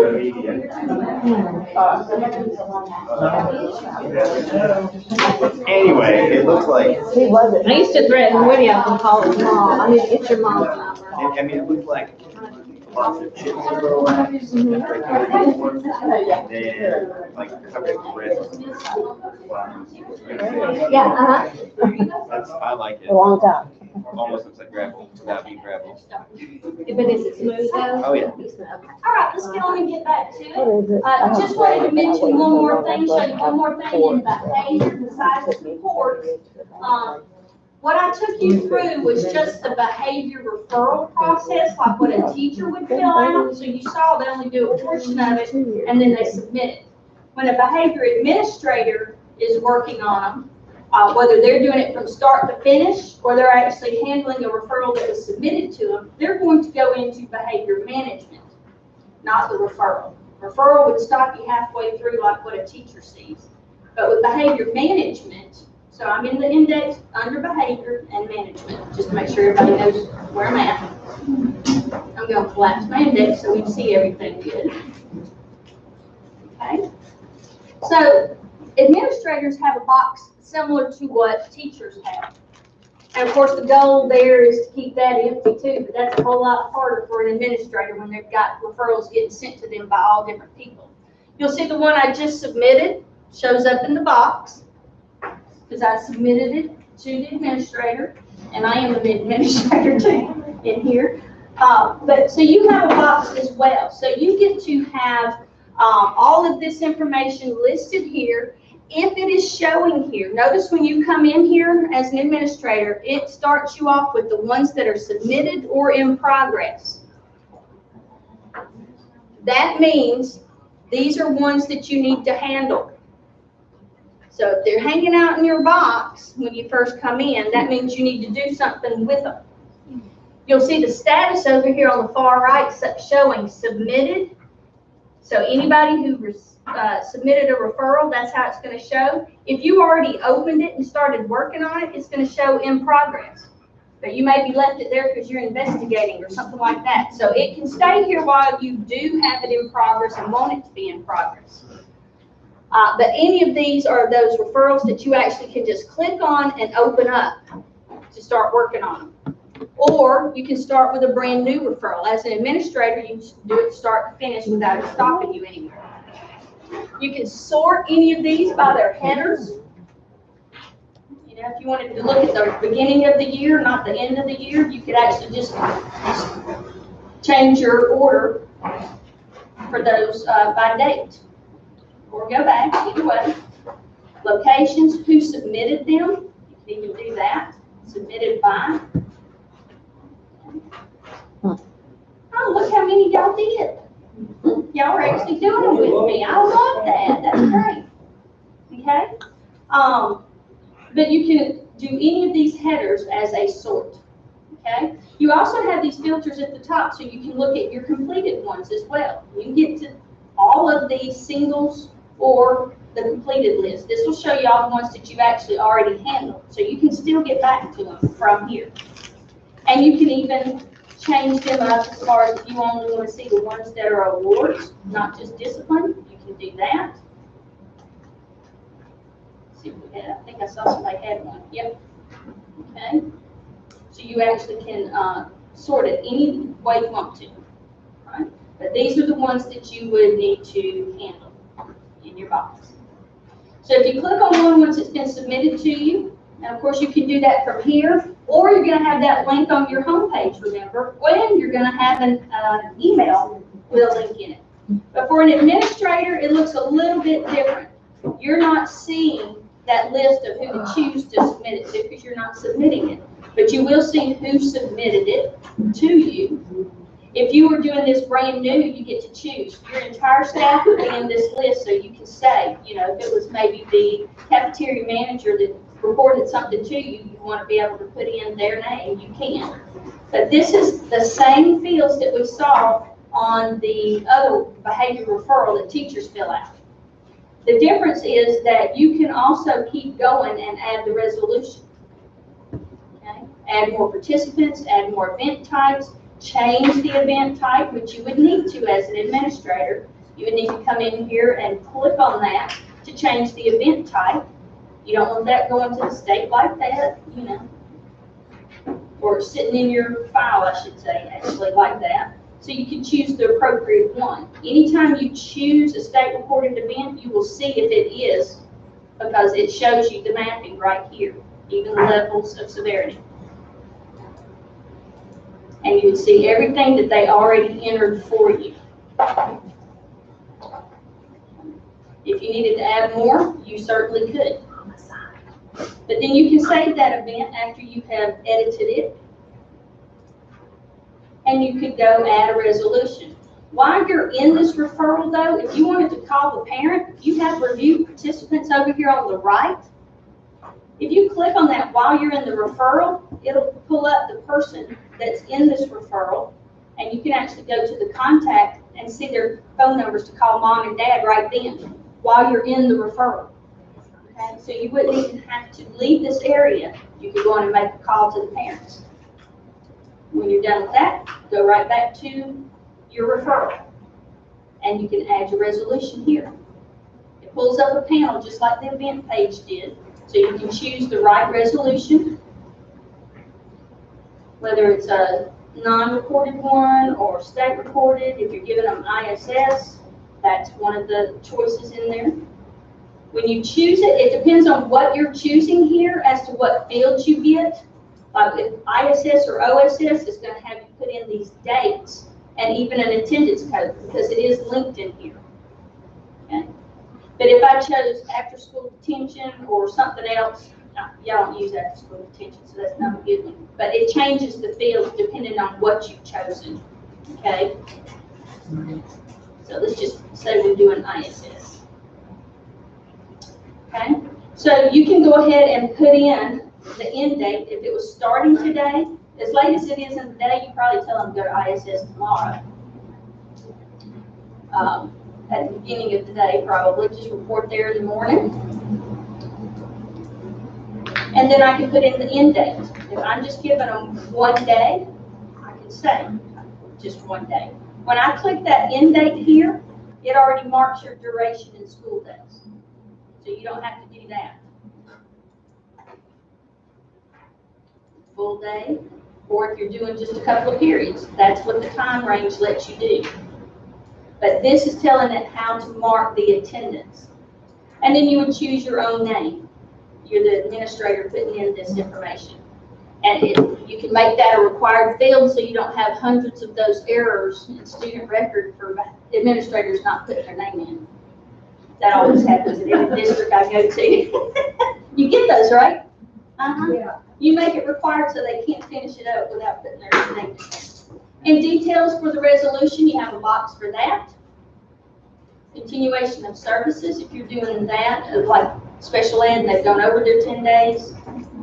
Okay. Your auxiliary code, those go towards your bus suspension, expulsion, alternative school placements. Y'all know that, right? What those are. And is everybody in here familiar with the discipline matrix? I know your administrators should be, but I don't know how many we got left in here that are administrators. The motivation, that's that field I was telling you about. So when you're putting any custom fields in, you want to be sure of where you're putting them, who you want to fill out.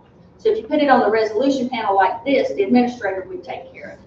If you put it on the event type, a teacher would be filling it out. Okay. So you get options as to where to put that. And of course, they made it required in my training site. Your discipline process, tribunals, waivers, all that is here. And then you'll notice down here at the bottom, it says, who do I apply this to? So if I added 2 kids to this, I could say, no, this ISS is only going to be on Brandon. And then you could actually give Annabelle a whole different resolution. So you get to define who gets what. Then you can check for attendance conflicts. Normally there's not any. And then you can save. Yep, that worked. Okay. So it brings you right back. So you can actually, we're all working on the same one. Brings you right back so you can see how it's being mapped out. Okay.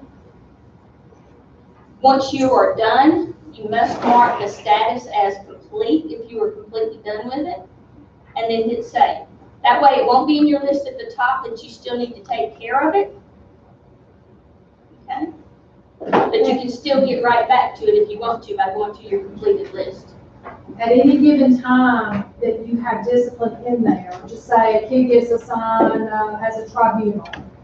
And because I like to go back in and edit what the disposition findings are. Right. Once they come down, in case the kid decides to leave and comes back a year later and tries to get into high school, they can see it on there. Can you go back in and edit that once it's been approved by the administration? Yes, if you have access to edit them, you could. Okay. And if you have access to the behavior management tool, usually you're someone who can edit. Okay. Otherwise, everybody else would only have access to behavior referral. Okay? Yeah, because you have to edit it to clean up errors, and you got to be able to get back into it, even if they've been marked complete. Okay, so just kind of want to give you an idea of how that works from both ends. You do have some reports down here. Now, this district that we took a copy of kind of messed things up. They took some of our custom reports and put them down here in this module instead of just leaving the canned reports down here. So some of these you will see right here, this top part is duplicated. That's actually showing already in K-12 custom reports at the top of your index under behavior. You have all of those reports and even additional ones. But they moved some of them down to their behavior module. But these are great reports. Most of them even give you a graph along with it, a colored graph. Okay. Can you pull that PBS big sub report real quick so it's look like? Yeah, let's make sure I can even get into it. What was that? I leave the login information up here because when you go into a custom report, there's an authentication screen that pops up. You don't have to do it for every report you run, but you do have to do it the first time because it points you to our server, because those are actually our reports, so they don't go through campus. So listen. 390.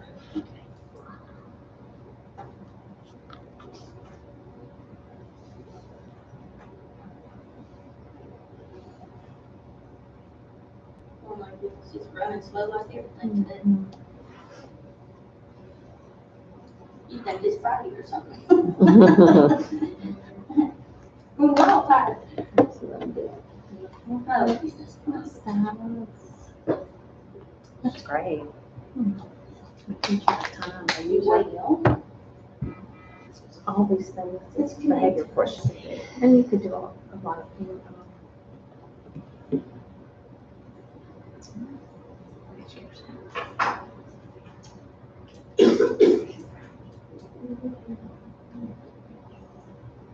hope this don't come up. It has been. My goodness. Well, while that's thinking, let me just show you these down here. So in the actual behavior module, you have some canned reports. The canned reports are these that you see here: incident, event resolution, removal, and behavior attendance audit. So if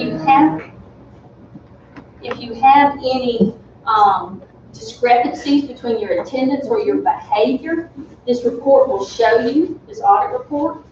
So if somebody put in the behavior resolution, 3 days OSS, completed it, it marked attendance, then the parent comes to pick them up and they decided, we'll just do 2 days.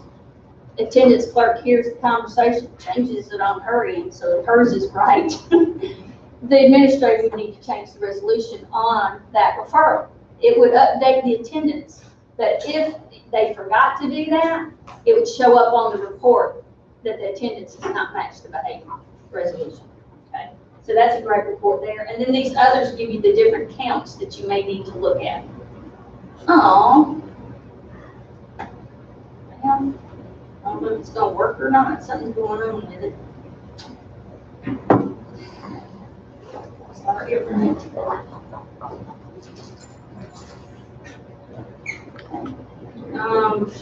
So yeah, the Big 7 that I'm trying to run has a graph for all 7 pieces: time, location, the context, the days of the week when you have the most. It gives you all those graphs and accounts by student, by type of behavior.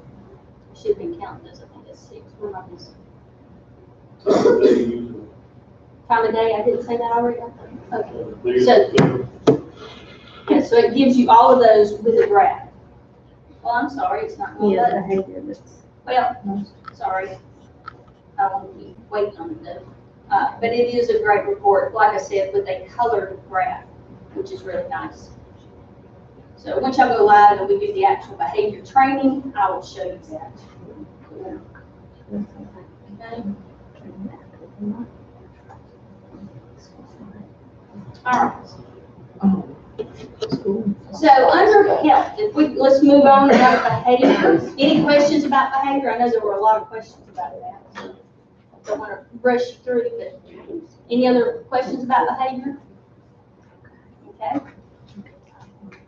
Under health, we already saw the health modules that the nurse uses under student information general. And there's a little bit more singled out in health here, so you can give different access to different people.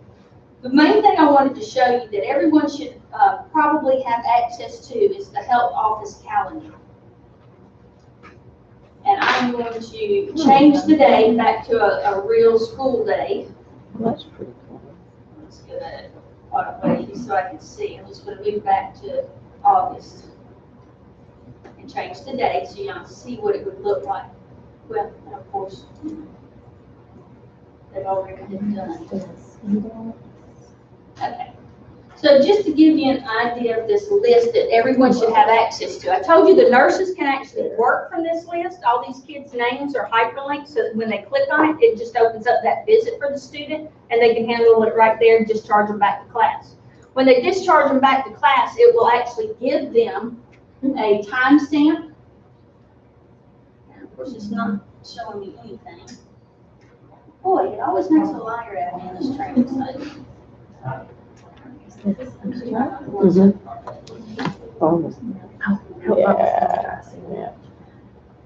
Okay. That's pretty cool. I wonder if so when you have schedule, You have scheduled, in progress, and completed. So these are all of the students who have a scheduled appointment to go get their medication at a certain time during the day. So the nurses can work from that, open it up and handle that office visit right there. If that person stays and doesn't just get their medication, maybe they have an additional complaint, then they would be in the in progress column. It'd show that they already started working on them. And then when they discharge them back to class, which is just a click of a button, it puts them in the completed column and actually gives them a timestamp when they left the nurse's office. So everybody has access to this to be able to view it, not do anything with it, but view it, so you can keep up with where the kids are.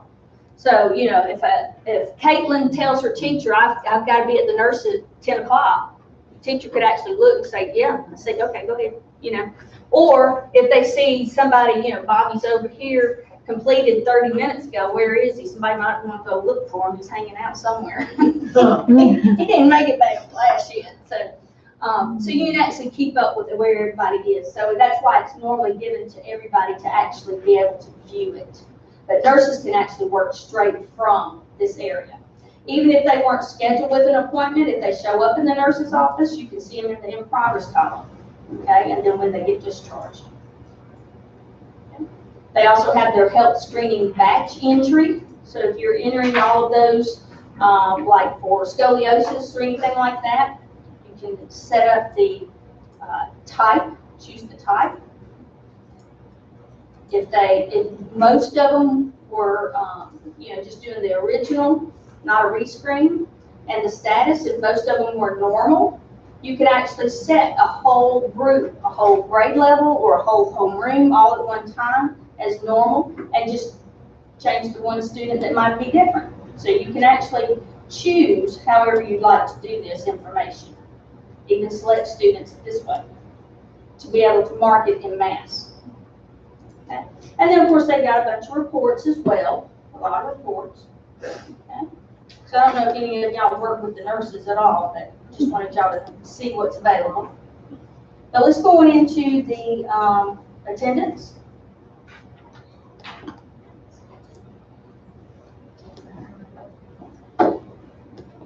So the attendance, we talked about from the students tab earlier, but there are a lot of other ways to look and view the attendance and work with it and be able to enter attendance in mass. I know a lot of y'all didn't say y'all handle attendance earlier when I asked y'all that, so we're not going to spend a lot of time, but you kind of need to know who all you want to give access to the different pieces. I'm actually going to come down here to the classroom monitor to start with. So you can see this. Smaller, there we go. So the classroom monitor was that tool I was mentioning to you earlier that you can actually tell if a teacher has taken attendance or not. If they are red, these classes are red, or pink, it was more pink to me, then that means they haven't taken their attendance. So that's a lot of red. If you go back to more of a normal day, you'll see more getting done. Let's see if we got something on that. Nope. I'm going to have to go back much farther so you can see a normal day. This person is like, whoa. So I can change the calendar. That's more what you want to see on a given day. A lot of green, that means they've taken their attendance. But you can still see who hasn't very easily by the color coding. The other thing that you can see here on the classroom monitor, and I went back to August 24th. I don't know if y'all wanted to see that on your own screen to get a better visual or not. But I just changed my calendar back to August 24th. But once they've taken their attendance, you also can see seat counts and stuff from here as well. Even before they take their attendance, you can see how many students are on the roster of that class. So it's a nice quick view of that as well. But once they take their attendance, those numbers in the parentheses are going to show you how many present out of how many on the roster. So that tells you who are absent there. But the main thing that's great about Classroom Monitor is knowing who took attendance and who did not.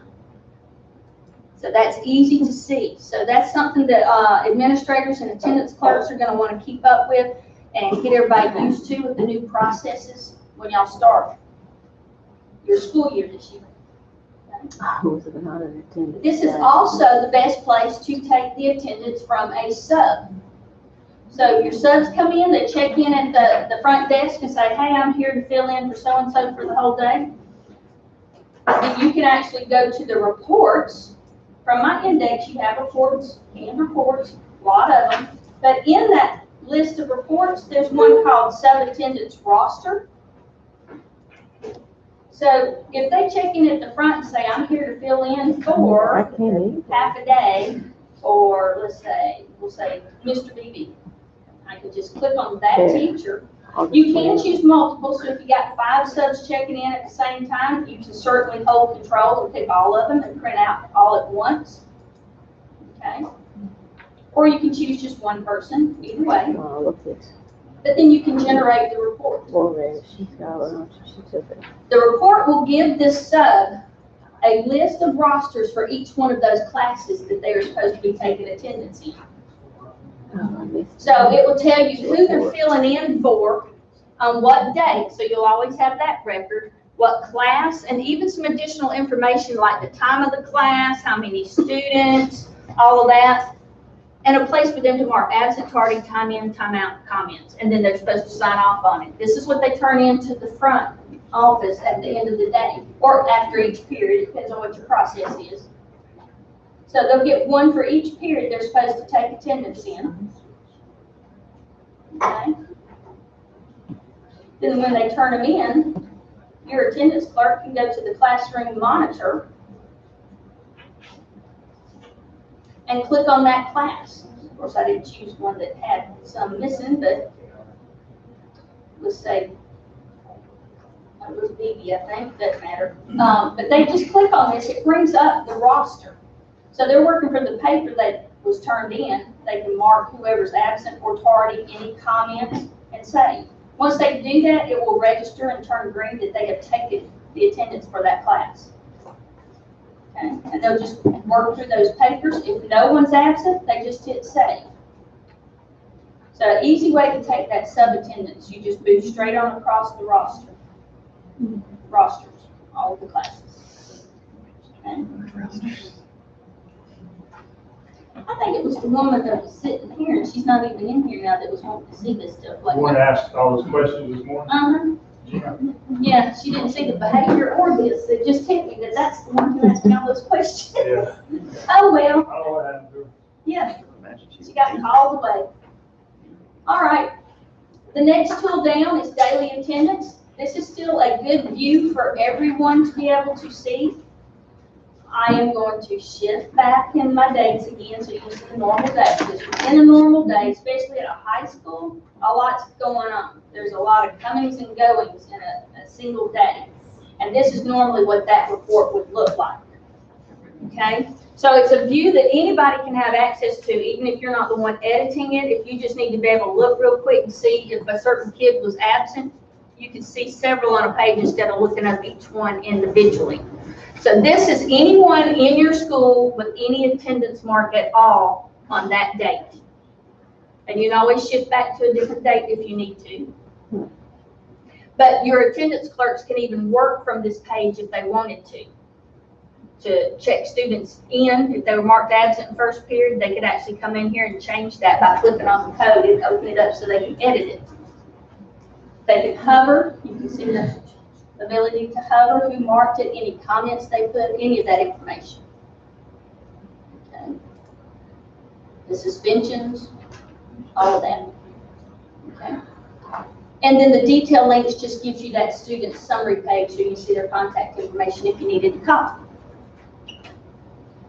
You also can use filters with this. So any of those filters that you have access to, you can actually look for just a particular group. You don't have to see the whole page if you don't want to. You could actually pull up just your gifted students, maybe. Okay. So if I pull up just my gifted students, just have one that's absent, but it'll narrow down that group for you. Or if you needed to look for the football players, you have to see if any of them are absent before they head out for the away game, that sort of thing. All right. Any questions about either of those tools? And then there are a lot of attendance reports. You will see those, the whole list down there. Day count report's gonna look for all absences. Very easy to pull, your date range, what students, even a filter option. So you can actually see how many everybody's absent. Just put in at least one day, you're gonna get everybody. I like the daily approximation, that's how we do it in Georgia. But you can sort it by absent days, so it'll put the most at the top. I didn't put any dates, so it's gonna give you the whole year. But you can do a week at a time, a month at a time, whatever you need to look at. Just to give you an example of a report. Whew, that kid's been out 33 days, yikes. He should have been removed. So it starts with the most. If you sort it that way, and go all the way down to those that just have one day. That's the parameters you put in. Okay. So you have a lot of reports, consecutive absence, that's in a row. So if you're looking for those kids who have been out 10 days in a row and you want to remove them for lack of attendance, easy way to find them.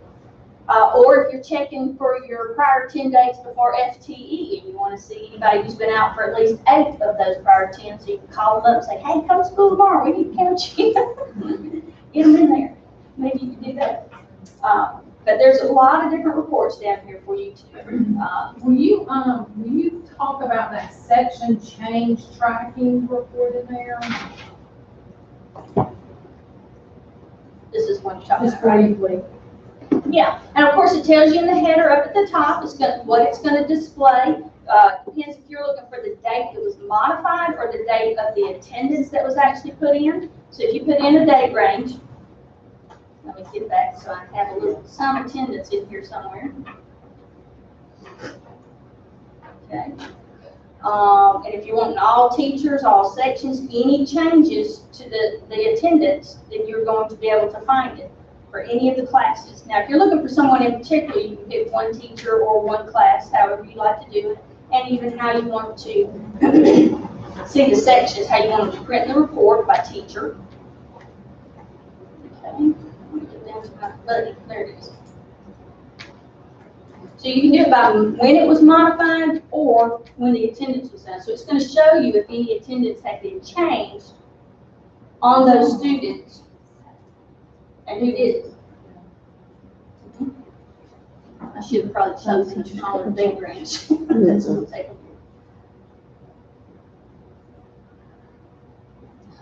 Everything's so slow.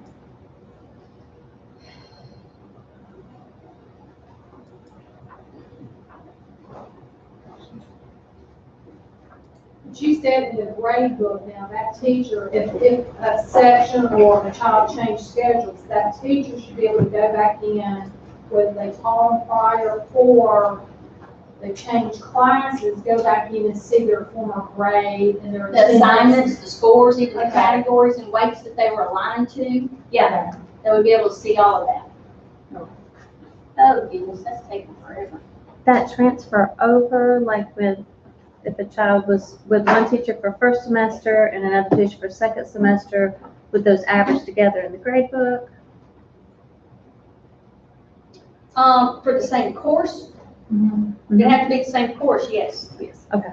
But if it's changing from one teacher's, same teacher to a different section, they can just copy that all and have it in one grade book.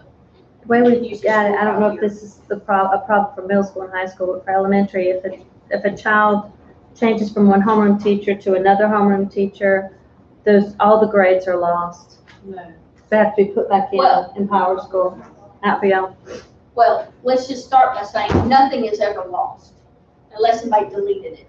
No, everything is always still there. You'll even have teachers telling you, like if you try to get some records from them after a kid's withdrawn, they'll say, hey, what was their grade at the time when they left with you? You know, we didn't print it out at the time. You could ask them to say, well, I don't see them anymore. Yeah, they do. It's a setting in their grade book and in their instruction settings. They probably had it marked to only show active. If they uncheck that, they'd see everybody who's dropped, everything they ever had in there. So nothing ever goes away. As long as somebody's not deleting it, it doesn't go away. Well, that report's not going to come up. I'm sorry. wait for it. But it would show you those changes with your attendance, anything that had been, attendance day range, or when it was modified, you could even do it by that day range. Okay. The attendance letters, just so you have a quick idea of how that process works, since I mentioned it to you earlier. You create your letters, and I don't know if y'all do district letters, or does each school create their own letters? That's cool. Each school creates their own attendance letters? Oh, okay. Okay. So, however you get the letters in here, whoever's creating them, then it's just easy enough to click on the letter. It's already set up with what you want it to say and what triggers you want it. And the name of the letter should be basically telling you what those triggers are. So this is 5 days unexcused. If I click that and then click the preview print over on the right, it's going to show me all of the students that hit that trigger and when they qualified. Okay. So the ones grayed out are the ones who have already had the process run and the letter already printed. This student is still sitting out here. Of course, remember, this is training site, so we've had a lot of hands in here. Nobody's actually running this process. You would need a routine as far as how you run your process. But you can actually, if you have a big list of students, you can always uncheck who you don't want to run the process for. It might be that you just pulled up your list and then somebody walks in and said, oh, here's an excuse note for so-and-so. They just brought it in. So they haven't really hit the 5-day trigger. So you'd take them out and not process them yet. If somebody had, maybe you had already run the process, you actually can reset them to hit the trigger when they hit it now. So same scenario, that you just run the process and somebody hands you a note saying, oh, they have an excuse for 3 days. So you could actually reset them here and it will take out the logged in information and get them ready to hit the trigger the next time when it really comes up, okay? But this process, when you run it, if I just go ahead and do that for your Raleigh quarter, I can just come down here to the bottom and say print letters. It gives you this little pop-up that you can pretty much leave everything alone on. You don't really need to change anything. And hit print. It's going to print that letter for that one child and automatically log in that they got this letter in the PLP contact log. Okay. And this isn't really a letter. This is a quick sample we put in here. So, but it will give you this information in the header automatically. Whatever the body of your letter says, you can even include attendance summary if you want, and even have the principal's name or whatever included on it. Okay, so these letters you get to make as you want. But as soon as you just run that process, hit that print button, it logged in for that student. Okay. So just so you have an idea how that works, I wanted to show you that. Any questions about the attendance? This is just to get the thought process going. Remember, this isn't your actual training for attendance. We'll get that with the right people who do attendance, actually. Later on in session 4, just attendance. Okay.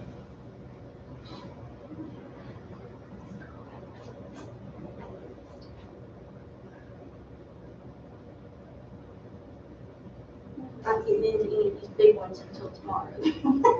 We don't have that much time. So user communications, just want to show you user communications. Everybody should see that in their index. Okay. User communications. Yeah. If you have a bunch of stuff open, like I said, you may want to collapse all those modules so you make it easier to find the pieces in the index. But if you go down to user communications and open it, you will see announcements.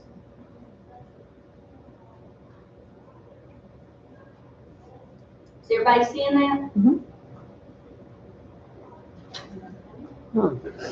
Now, to remind you what those announcements are, I'm just going to click on my name in the index, and that takes me back to that home page, and that's where those district or school announcements may be. Okay? So this is where they're going to show for your staff. But you'll notice that if you go through to create an announcement, that you have options of who you want to see the message that you're putting in. Any previously entered messages are going to show in your box up here, so you can always keep up with what's already been sent, when it was sent, when it was available to show for everybody. But you can click New, and it'll open up the template for you to use down below. So at the school level, when you're at the school level and you pretty much have access to just your one school, some of you I know have mentioned y'all have additional schools that you have access to.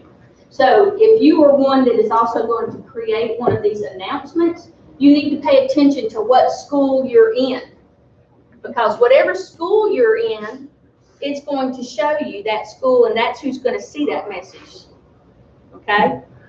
If you're at the district level and you have yours on all schools, that will make a district-wide message. Okay? So that's the difference here. And it would show you district-wide. So just pay attention to who you're sending them to. But when you create these announcements, you have a start and an end date. So depending on how long you want this message to show, go ahead and put in the end date. On that end date, midnight on that end date, it'll just fall off and you won't have to worry about taking it back out. Okay? Then these three options you have here at the school level, these are your three options. District, you get one more option. You actually have one that says publish to portal login page. So district, you actually have one more. So instead of just going into the portal for students and parents to see in their normal message center, you could actually put one before they even log in that would show up on their login page. But district is the only one that gets that option. These here, publish to campus, that would show on the front page like we were just looking at on our home page, those announcements, that's where it would show for your staff. Publish to the portal, like I said, students and parents in the portal. And sticky, the sticky is just one that will show for instruction. So it's just for teachers, but it will stay up at the top. So it doesn't matter how many messages or announcements you put in, this is the one that's important and it's going to stay at the top. Sticky makes it stay at the top, okay? That's all it does, and it's only for instruction, so it'd be your teachers. So it's a real good one, though, to put in an announcement that says, teachers, the grading window is open. Please have all grades posted by 4 p.m. on Friday. You can have it staying at the top so they can't miss it. It'll be up there so they remember the deadline. Okay? But then, of course, publish to campus, sticky, publish to portal. You can choose all of them at one time, depending on what it is. If you're trying to announce that it's, spring break, in April, that date range or whatever, your district can put that out and put it on all things. And it would show everywhere for everyone. Okay. So you can pick one or all, just depends on what kind of message you're sending out. But then the body of the message, of course you have this WYSIWYG editor here, that what you see is what you get kind of thing. You should be used to all of these from even Word, working in any other programs, same kind of stuff as far as how you format it and lay it out. But you do have one that'll insert images or insert a table, links, so you have those as well, and you just start typing into the body of the message, okay, with whatever formatting you want, bold or colors. And I do suggest you do colors. If you're going to use this a lot and put a lot of announcements in, you don't want them just keep showing up in black and white print all the time. If there's a whole list of those, people aren't paying attention to those. So if you just switch up the colors change it every announcement to a different color, it makes them notice it a little bit more. But you can get very creative with these too. I always like looking in our district's information and seeing them. Some people put videos in there or moving characters. Seems like last year was the year of the memes. We kept seeing memes on everybody's screens, those funny little characters dancing, perfect attendance and things like that, or school's out, So you can get very creative with these, putting in videos, moving graphics, things walking across the page, whatever you want to do. And if you're somebody who gets into getting those, making those creator type announcements, leave them up here in your list, and you can go back to them and use them again. So even though you've used it before, you can pull it up and just change the dates on it, check the message, make sure there's not any dates in there you need to change, and use it again. Those things that you use every year, like open house or spring break and, things like that, you can just go back to every year and just keep changing the dates on and use it after you've done all the hard work making it created. Okay? So you don't want to delete these, you want to keep them here so you can use them again possibly. Okay? So just clicking on one that's already there, you can just open it up. Okay? And reuse it if you want to. Right. Any questions about those announcements? Usually there's a couple of people at each school that have access to students. You don't want to get too many hands in here or you might end up with some announcements that kind of overlap or some of the same information. So if you have a couple of point people that people go to ask for these announcements to be created, then you probably won't have those kind of issues. Any questions about that or anything that we've gone through?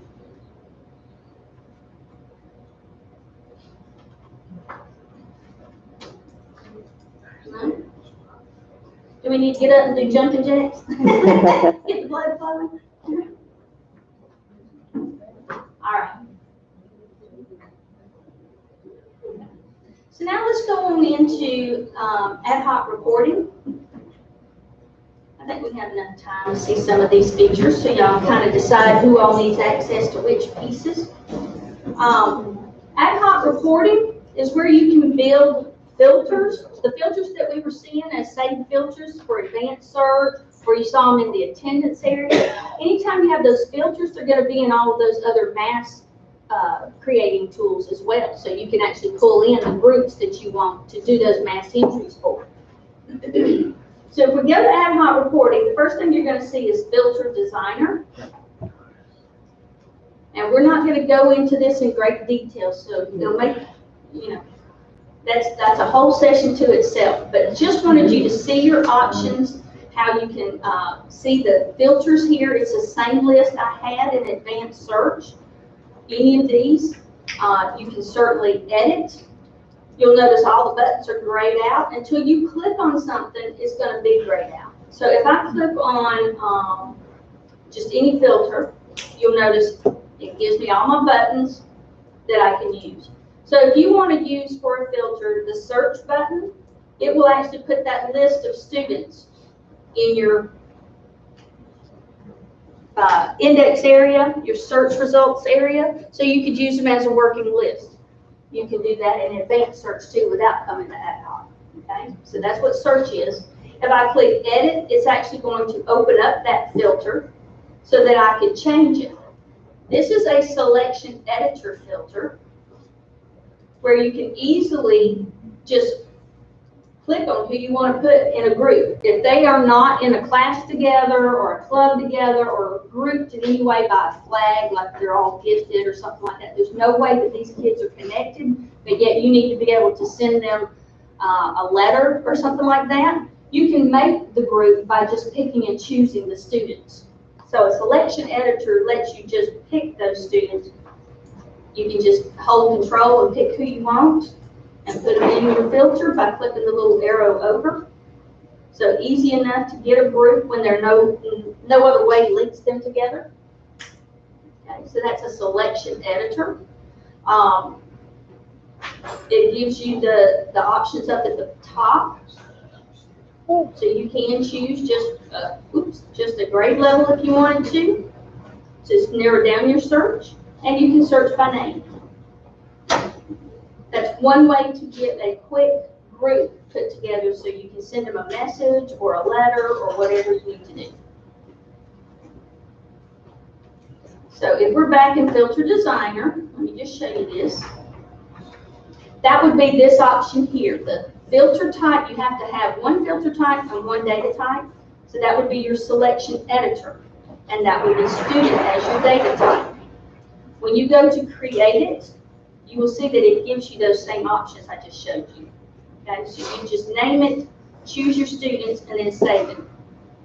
But it's just a set list. It's not like it fluctuates by actives a day or the different parameters like you would a normal filter. The other filters that you can do, the query wizard and student. If I choose each data type, it's going to give me all my database fields. Okay. So these are just ways that you can create the different types of filters.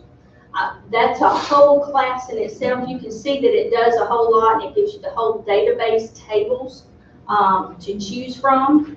The other option besides the query wizard where you're pulling in the fields and the selection editor where you're just picking the kids is pass-through query. And this would have to be if you know SQL. I don't know if anybody in here writes SQL scripts. I wouldn't think so. We've got But I don't like to assume. Yeah. We've got a couple that can. Oh, good. That's very helpful. Any district that has anybody that does that, that's really nice. So that's another option when you're in Filter Designer. And of course, some of the other buttons you'll see, test just makes you run it, so it'll pop up in the PDF automatically showing you the results. You can copy one.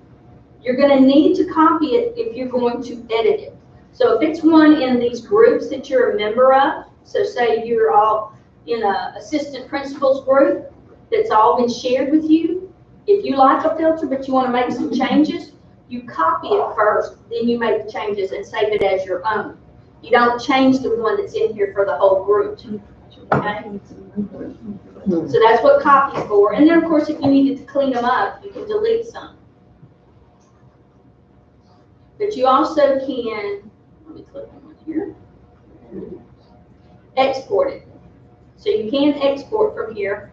If you're in Filter Designer already, if you hit export, it's just going to go in and pop it up in Excel. And I don't even know what this filter is, so we'll see what happens. No, it's a bad one. That's what it is. Okay. So that's just one option here. The next option is Data Viewer. You'll probably all like this because I find all of my new districts really like Data Viewer because it's very easy to drag and drop to make your reports instead of having to know all the fields and the values and operators and stuff like that. So Data Viewer, if you click New, and I'm making a report, it does give you options as far as your focus goes, but we'll leave it on Student just so you can kind of get an idea of what you can do here. And I'll hit OK. It's going to give me already set up a preview. A preview of the report. It starts you off automatically with active today students, their student ID number, and last name and first name. So it already gets the report going for you before you even start it. Of course, you have to name the report.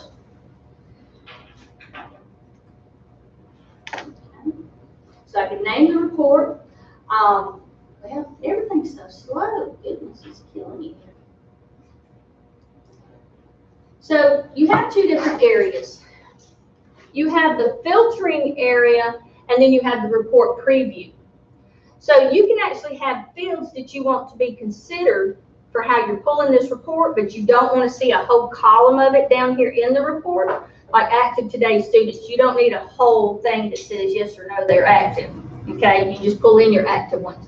But you can actually have filtering objects up here that create the report without showing a whole column. But if you want another column, you can actually put it in here. So if I just go into my first area, the demographics, that's one of the main areas you'll use doing any filters because it holds their name information, gender, grade level, all of that. So if I just pick gender, say I want this to be considered in the filtering because I just want my females, then I can actually click on gender and drag it up here.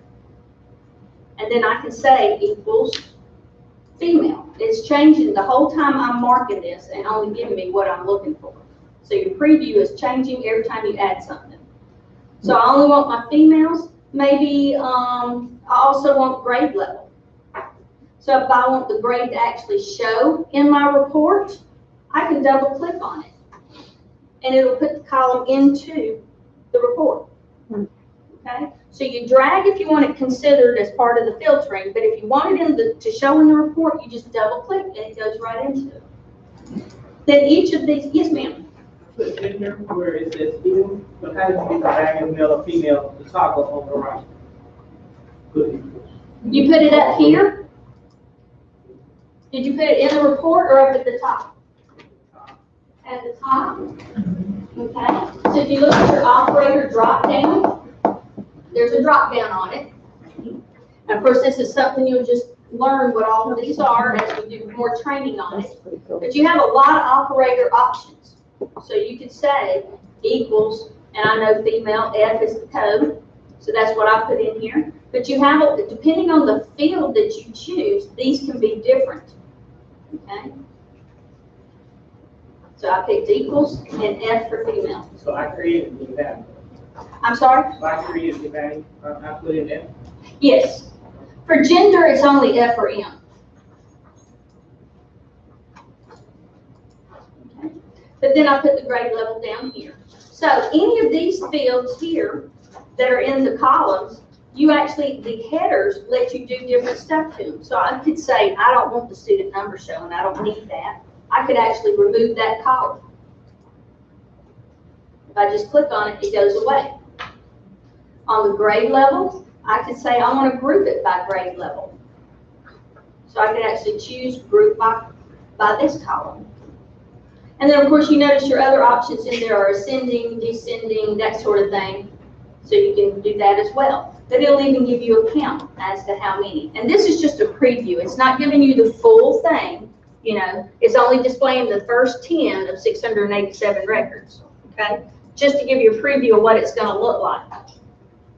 So double click to add to the report and drag and drop to use those fields to filter.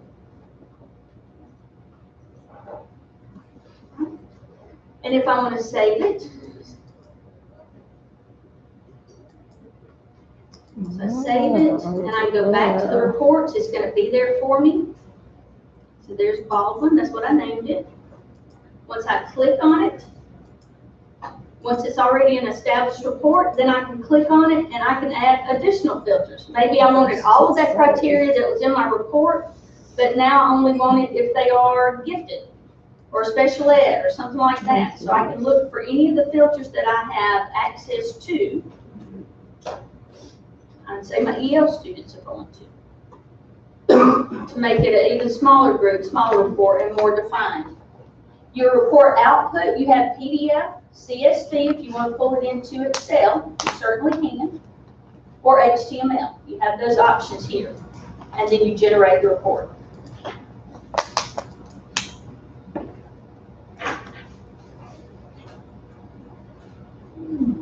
And it's just, I asked for PDF, so that's what it's going to pull up for me. Okay.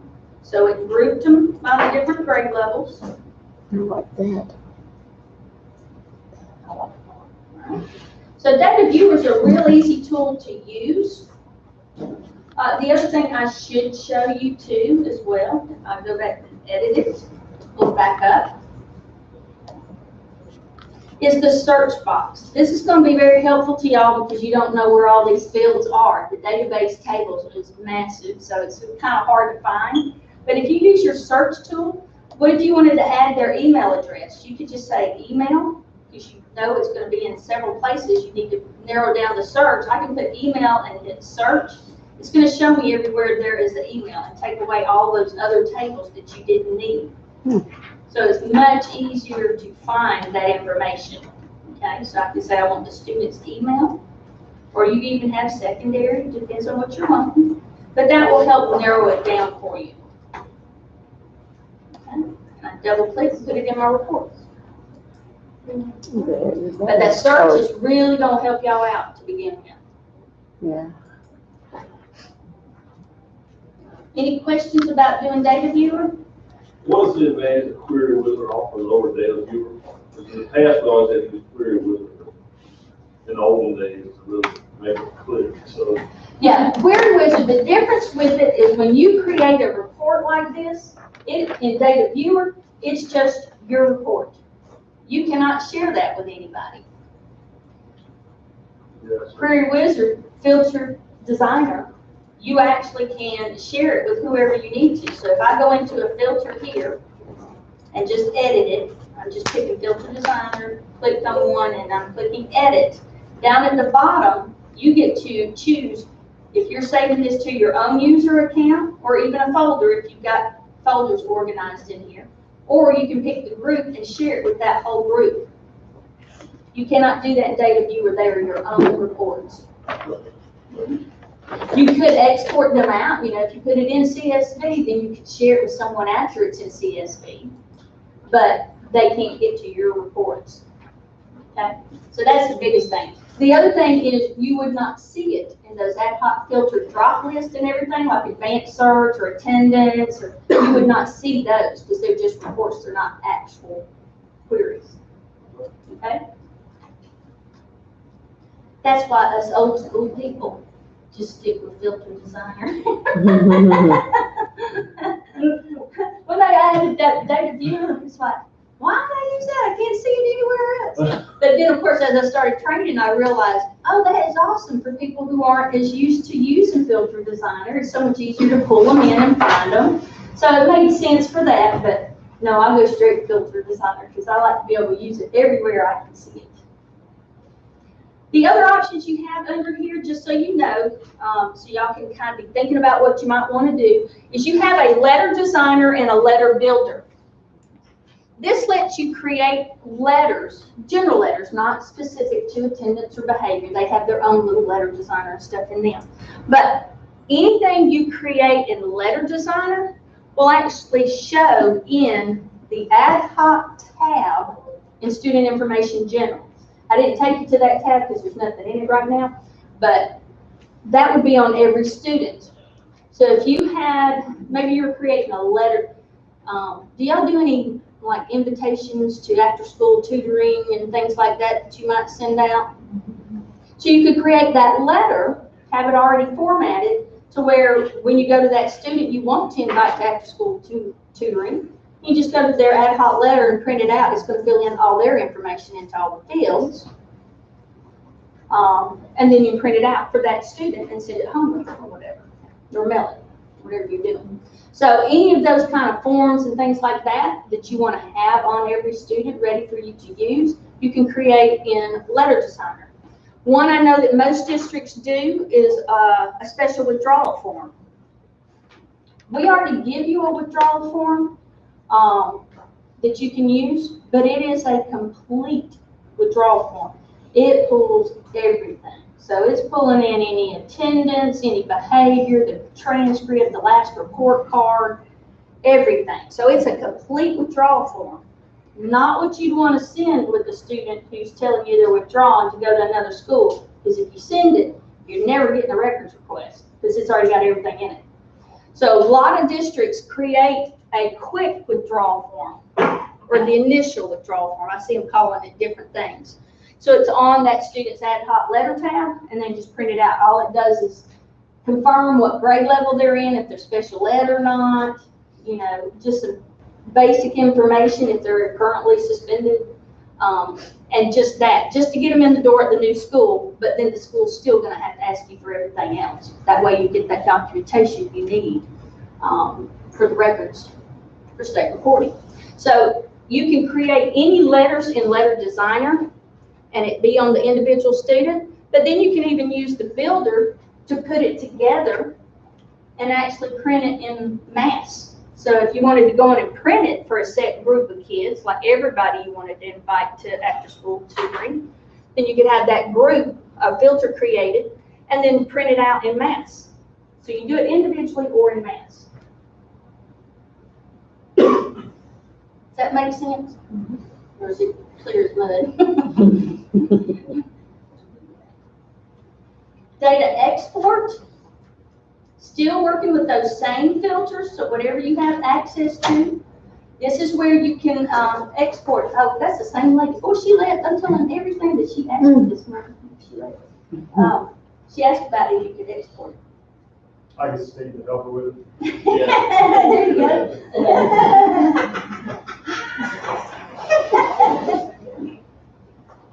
you can actually pick your filter, whatever it is. Once you pick the filter, you'll see your buttons come up, so you can do different things with them. But the main thing you'd be coming into data export for is to be able to export it in different formats. So if you don't want to just pull it up in HTML or PDF or whatever, you can bring it into data export and then choose what format. So you've got some other options, fixed width as well. The delimited value CSV is typically what everybody's wanting, that Excel kind of format sort of thing, XML, but this gives you more options. Okay, so then you can export it, and it'll come right up on your screen in Excel. Okay, so any of those filters that you have available to you, you can do that way.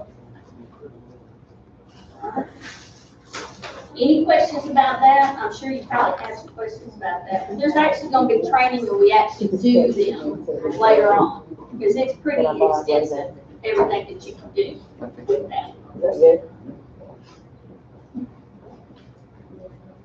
No questions? She's watching.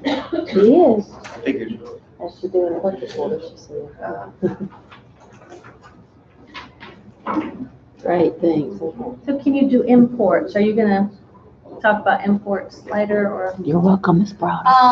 More on the system admin day, Okay. because you wouldn't have just anybody able to import anything. It really, Mess it up, yeah. if you Okay. don't know what you're doing, so, yeah. Okay. So we have just a little bit more time, so I want to make sure you know about the survey tool as well. This is one that a lot of districts miss. I go into districts who've had this 8, 9 years, and they're like, what? We have a survey tool? It's like down there. How do you not see it? I'm so not like that. If I see something, I'm going to click on it. I know how to get out of it without saving, not mess anything up. But you have a survey tool, so you can design surveys, but you don't have to be actual surveys. So I just wanted to mention this to you so you can be thinking about it. The survey designer, of course, you can create actual surveys with questions and answers as big as you want. We even did, what was it? We did our accreditation. We even did those surveys, getting feedback from parents, students, staff, all of that stuff. We did all of that through there. So you can make real surveys and get a lot of good feedback. Everything comes back to you in a spreadsheet. So you can see the responses. You get to choose if they can respond more than once or only one time, or if it's anonymous or not. You can choose all of those things with surveys. So the surveys, if y'all use any tools for that now? Google Forms. What, Google Forms? Okay. And you might keep just doing that. But what's nice about this is it's already your database. You don't have to put your database into anything like everybody's emails or whatever. It's already in here, so that helps. But you can let students use it through the portal. So you could actually set one up that's not a true survey. It could actually be a vote. Set up, let them vote for homecoming queen. Put in the question and all the kids' names, they vote, let them respond one time, and then it gives you a spreadsheet with the tallies of the votes on it. Or senior superlatives, or let middle schools pick the clubs that they want to go to. Everything comes back in a spreadsheet form. So it's actually very nice. But letting it tally things for you, real nice. I know so many schools that still are doing paper for voting for homecoming queen and stuff like that. And some poor person in the office has to sit there and count that stuff. So you definitely want to use this instead of that. But it also lets you send it out in a messenger. So it has its own messenger, you'll see. So many of these tools do, but Survey has its own messenger too. So if you've made this available for 2 weeks to get feedback, at the end of the first week, if you had a lot of people not respond, you can send the message out again. It will only go to the ones who haven't responded. So you don't have to sit there and pick and choose. It'll only go out to those who haven't. So yeah, very, very nice. We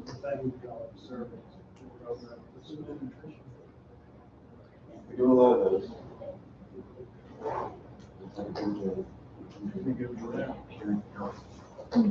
Yeah, so you can use them for a lot of those kind of things too. even if you wanted your teachers to be able to use it, or like the lead teacher, grade level teacher, or something like that to use it. I've even seen people use it for that open house night, when everybody comes in, have their parents sign up that they want to be the chaperone for this field trip, and they want to bring cupcakes to the Valentine's party, and they let them sign up on it, and the teacher has it all in a spreadsheet, all their contact information. It's really nice for them. So you can get very creative with that. All right, any questions about anything? Anything? Need if there was certain questions like update information.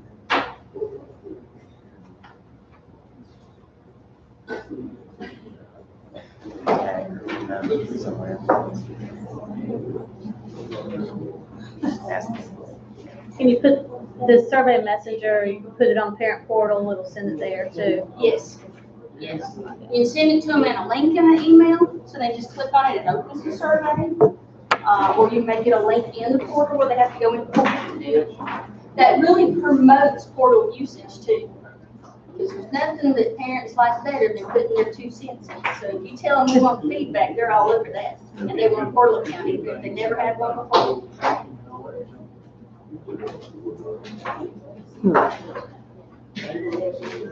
I guess without you having to ask them to put their address, their phone number, they don't have to do any of that, because that will be pulled in. So you can just put. I have had people do a survey like for census verification, to get them to. Yeah, you definitely do that too. At the current. Okay, I don't know who else is coming tomorrow. Are all of y'all coming tomorrow? We're gonna do grading in the morning, the grading setup. I like to catch y'all fresh for that one. So we're gonna do it in the morning. Because we need to figure out what grading setup you have at each school, the different grade levels. So I'll be asking a lot of questions, and we'll look for differences once I explain how it all works, so then you can actually answer the questions. And we can figure out which grading setup is, so we can try and get that set up as soon as you go live for day 1, so it's already set up. We have a district management of grading system that works really well, so it keeps you from having to troubleshoot constantly in grade books and things calculate right. So you kind of take a lot out of the teacher's hands. Teachers love it because they get to come in on the first day of school and open their grade book and start grading assignments. They don't have to set up the grade book, it's already done based off of the courses they teach. So come with that kind of information tomorrow, you know, like what grading tasks, what grading periods, how many terms you have, that sort of stuff. And that's what we're going to go over. Okay? What else will be tomorrow? Walk-in scheduler, we're going to look at, so you know how you schedule a single student. If we have time, I'll show you the portal. Messenger.